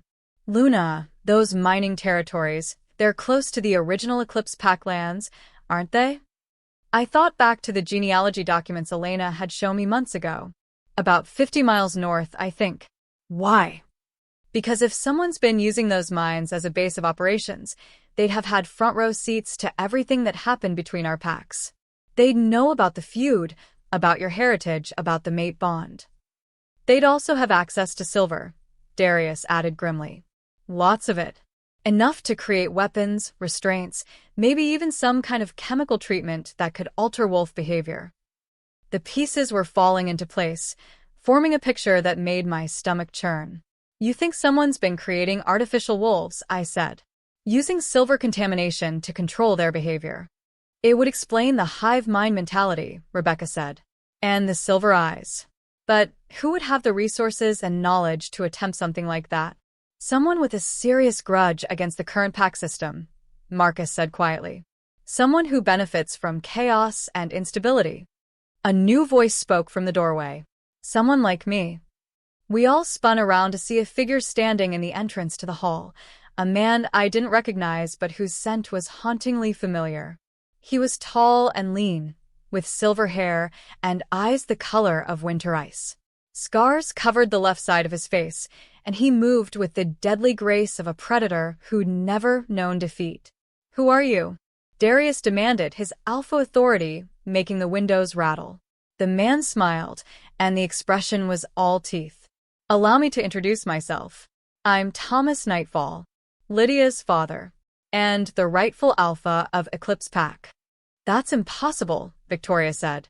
"Thomas Nightfall died 20 years ago. Reports of my death were greatly exaggerated."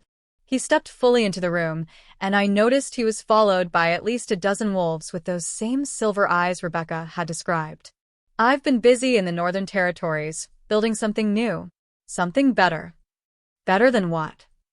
I asked, though I was pretty sure I didn't want the answer. Better than the current pack system, with its messy emotions and inconvenient free will. Better than mates' bonds that interfere with genetic planning. Better than alphas who let sentiment override logic. His gaze fixed on me with disturbing intensity. Better than allowing precious bloodlines to be wasted on inferior breeding stock. You're talking about slavery, Darius growled. I'm talking about evolution. The next step in werewolf development. A return to the pure bloodlines and controlled breeding that made us strong in the first place. The pure bloodlines that were killing your pack through inbreeding and genetic defects. Growing pains, easily corrected with the right genetic material. Thomas smiled at me again. Material like you, Luna Hayes. Or should I say, Catherine Nightfall's granddaughter? I'm not interested in your breeding program.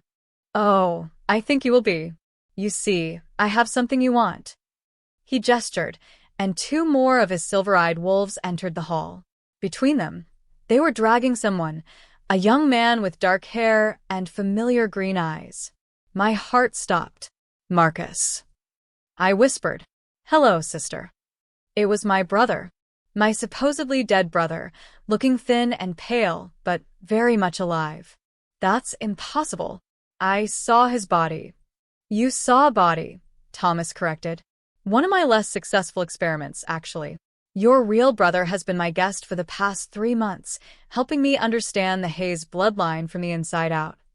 Let him go. I'm afraid I can't do that. You see, Marcus has been very helpful in planning our next phase of operations. Haven't you, Marcus? My brother's eyes were dull, lifeless, and when he spoke, his voice was flat and emotionless. The Hayes genetic line contains valuable traits. Preservation and cultivation are necessary for pack survival. What did you do to him? I demanded. Silver treatment. Very diluted. Very carefully controlled. It doesn't create the mindless drones you saw earlier, but it does eliminate inconvenient emotional attachments and resistance to authority. Thomas looked pleased with himself. Think of it as a form of therapy. You're insane. I'm practical. And I'm offering you a choice, Luna.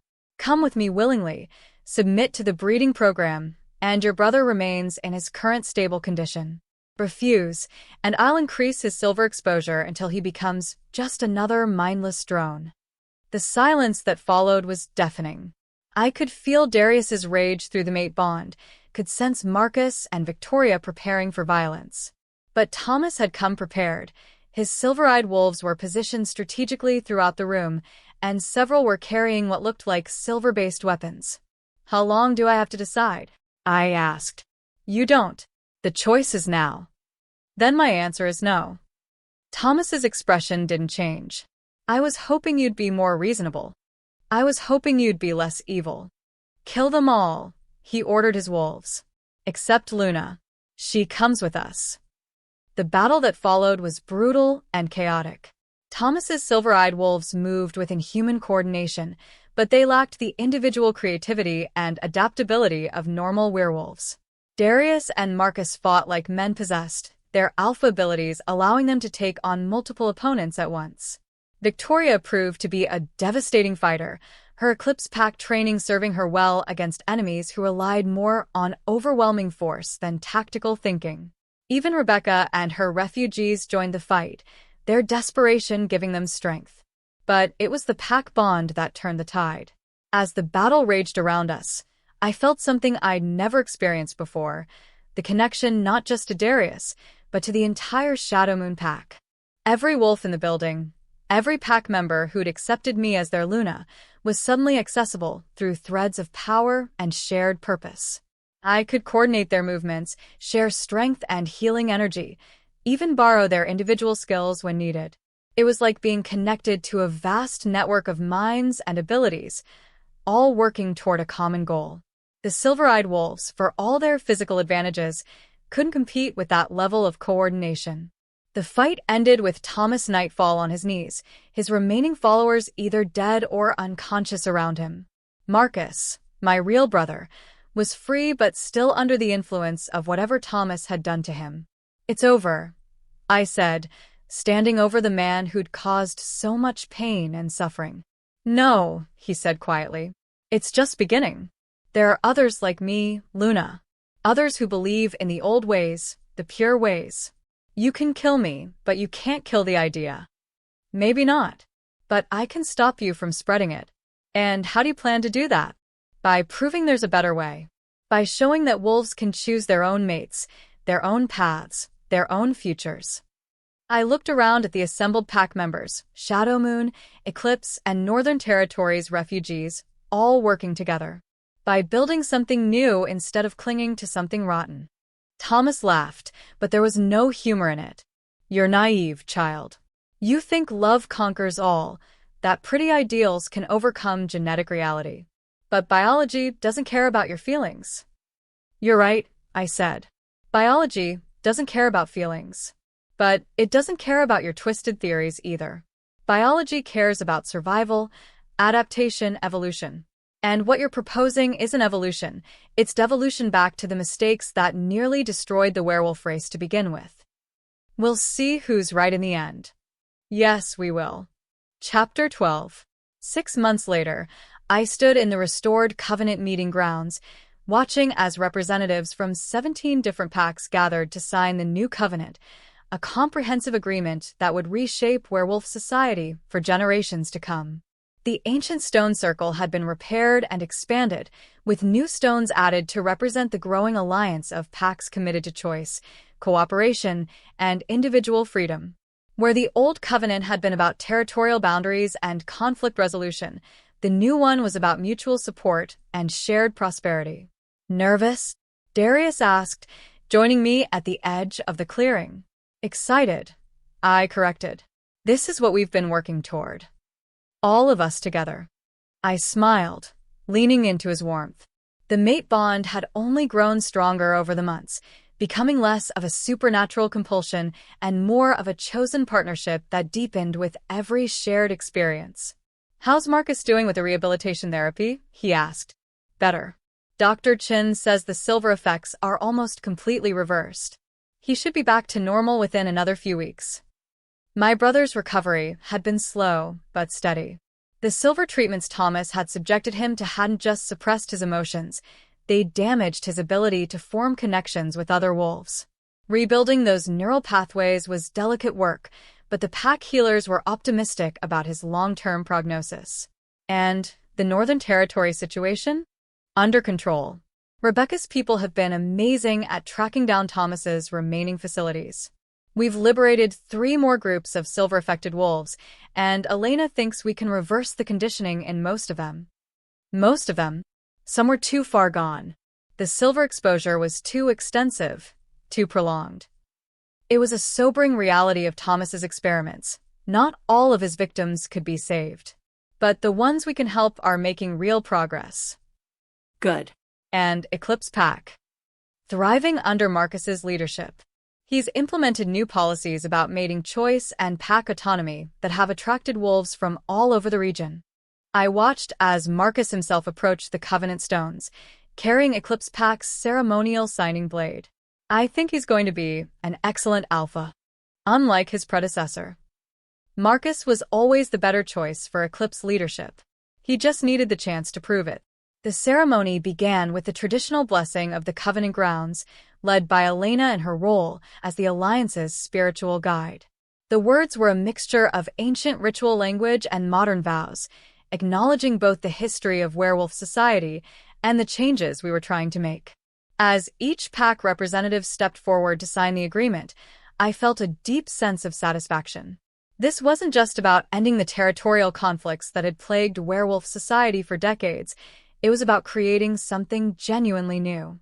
The new covenant established several revolutionary principles: complete freedom of mate choice, regardless of pack affiliations or bloodline politics, mandatory education for all pack children, including human schools and universities, democratic governance structures with elected leadership rather than inherited positions, and, most importantly, the absolute right of any werewolf to leave their birth pack and choose their own destiny. It's beautiful, Victoria said, joining us as the ceremony continued. She'd been elected as the Alliance's first interpack coordinator, responsible for mediating disputes and facilitating cooperation between member packs. It's a start, I said. There are still plenty of packs out there who won't accept these changes willingly. Then we'll prove them wrong by example. Show them that choice is stronger than coercion, that cooperation is more effective than conflict. Think it will work? I think we have to try. The alternative is going back to the old ways, and we all saw where that led. As the last pack representative signed the covenant, a cheer went up from the assembled crowd. Wolves from former enemy packs embraced, children who'd grown up hearing stories of ancient feuds played together without a care in the world, and I felt something I'd never experienced before, genuine hope for the future. Luna, Darius said quietly, there's something I wanted to discuss with you. Oh, the Alliance Council has been talking about expanding our mission. Not just reforming werewolf society, but reaching out to other supernatural communities. Building bridges with vampire covens, fae courts, even human organizations that know about our existence. That's ambitious. It is. And they want you to lead the initiative. I stared at him. Me? But I'm not even officially trained in pack politics, let alone interspecies diplomacy. You're the one who brought Eclipse and Shadow Moon together. You're the one who exposed Thomas's conspiracy and united 17 different packs under a single agreement. He smiled, and the pride in his expression made my heart flutter. Luna, you're not just my mate anymore. You're a leader in your own right. What would that mean? Practically speaking? Travel. Lots of it. Meeting with supernatural leaders across the continent, maybe even internationally. Long negotiations, delicate diplomacy, probably more than a few attempts on your life from conservatives who don't like change. Sounds like Tuesday for me at this point. It would also mean building something that could outlast us. A framework for cooperation that could prevent the kind of conflicts we've been dealing with from ever happening again. I looked around at the celebration continuing in the Covenant grounds. Wolves who'd been enemies just months ago now working together toward common goals. Children playing without fear of ancient prejudices, couples from different packs openly displaying their mate bonds without shame or political calculation. When do we start? Did you think I was going to do this without my mate? My partner? I turned to face him fully. Darius, I love you. But I also trust you. If we're going to change the world, we're going to do it together. His smile was brighter than the setting sun. Together. Always. As the evening wore on and the celebration continued around us, I reflected on how much my life had changed in just 1 year. I'd gone from a sheltered pack daughter to a mated alpha, from someone who'd never made an important decision to someone who was helping reshape supernatural society. It had been terrifying, exhilarating, and occasionally catastrophic. But it had also been the most meaningful year of my life. No regrets. Darius asked, reading my mood through the mate bond. Only one. What's that? I wish my parents could see this. See what we've built from the ashes of their conflicts. I think they can, he said softly. And I think they're proud. As we walked back toward the pack house under a canopy of stars, I felt the mate bond settle into its familiar warm presence in my chest. Not the overwhelming compulsion it had been at the beginning, but something deeper and more sustainable. Choice. Partnership. Love. The foundation for everything we'd built, and everything we still plan to build. Together. Epilogue. 2 years later. The first Interspecies Cooperation Summit was being held at the restored Covenant grounds, and I stood at the podium looking out at an audience that would have been unthinkable just a few years ago. Werewolf alphas sat next to vampire lords. Fae nobles conversed quietly with human government representatives.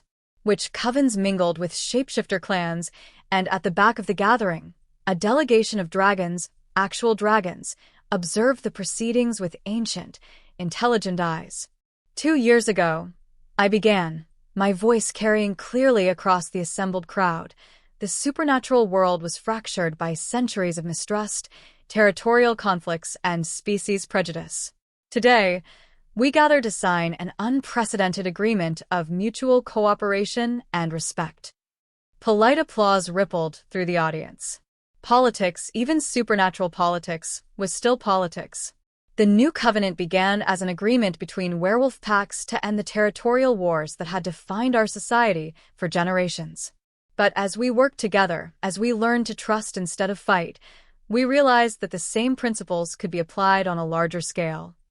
I caught sight of Darius in the front row, his storm gray eyes full of pride and love.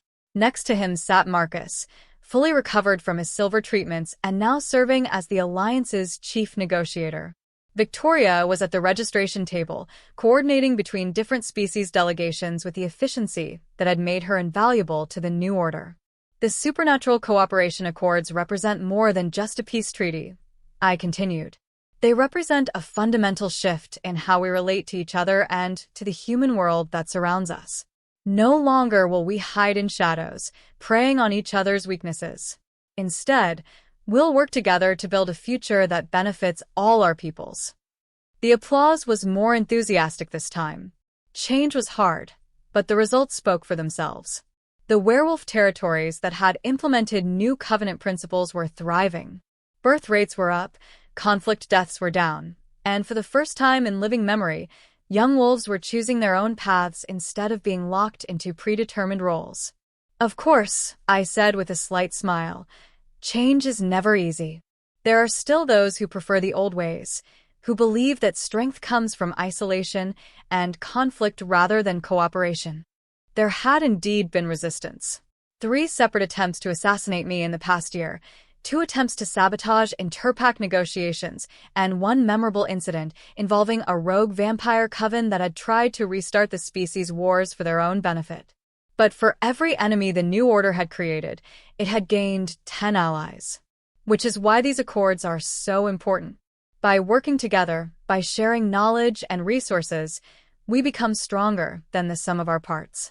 We become something that can stand against any force that threatens the peace we've built.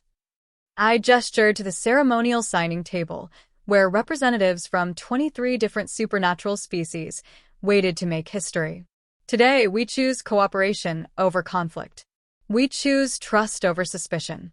We choose a future where our children can grow up free to be themselves, to love who they choose, to build the lives they want without fear of ancient prejudices or inherited conflicts. The ceremony that followed was both solemn and celebratory. As each species representative signed the accords, they also pledged resources to the new Interspecies Council, the governing body that would oversee cooperation efforts and mediate disputes. When it was over, when the last signature had been added and the accords were officially in effect, I felt the same deep satisfaction I'd experienced at the new covenant signing. We were building something that could last, something that could make the world genuinely better. So, Darius said, joining me as the crowd began to disperse, what's next for the woman who changed the supernatural world? Actually, I said, pulling a small wrapped package from my jacket pocket, I was hoping to discuss that with you. He took the package curiously. What's this? Open it and see. Inside the wrapping was a small knitted booty, barely big enough for a doll. Darius stared at it for a long moment, then looked up at me with an expression of wonder and joy that made my heart skip. Really? Really? Dr. Chin confirmed it this morning. I placed his hand on my still flat stomach. We're having a baby. He kissed me then, right there in front of gods and supernatural dignitaries and anyone else who happened to be watching, and I felt the mate bond flare with a happiness so intense it was almost overwhelming. I love you, he murmured against my lips. I love you too. Think we can manage to raise a child while rebuilding supernatural society. I think we can manage anything together. As we walked home through the forest paths that had once been neutral territory and were now the heart of a growing alliance, I reflected on the journey that had brought us here. 1.5 years ago, I'd been a sheltered pack daughter who'd never made an important decision in her life. Now I was a mated alpha, the architect of interspecies cooperation, and soon to be a mother. It wasn't the life I'd planned. It was so much better. The mate bond hummed contentedly between Darius and me as we walked, No longer a supernatural compulsion, but a chosen partnership that grew stronger with every challenge we faced together. Behind us, the sounds of the continuing celebration drifted through the trees. Ahead of us, the lights of the pack house welcomed us home. And inside me, barely big enough to detect, new life was beginning. A child who would grow up in a world where species worked together instead of fighting, where mates were chosen rather than assigned, where the future was limited only by imagination and determination. Some stories ended with happily ever after. Ours was just beginning. The end.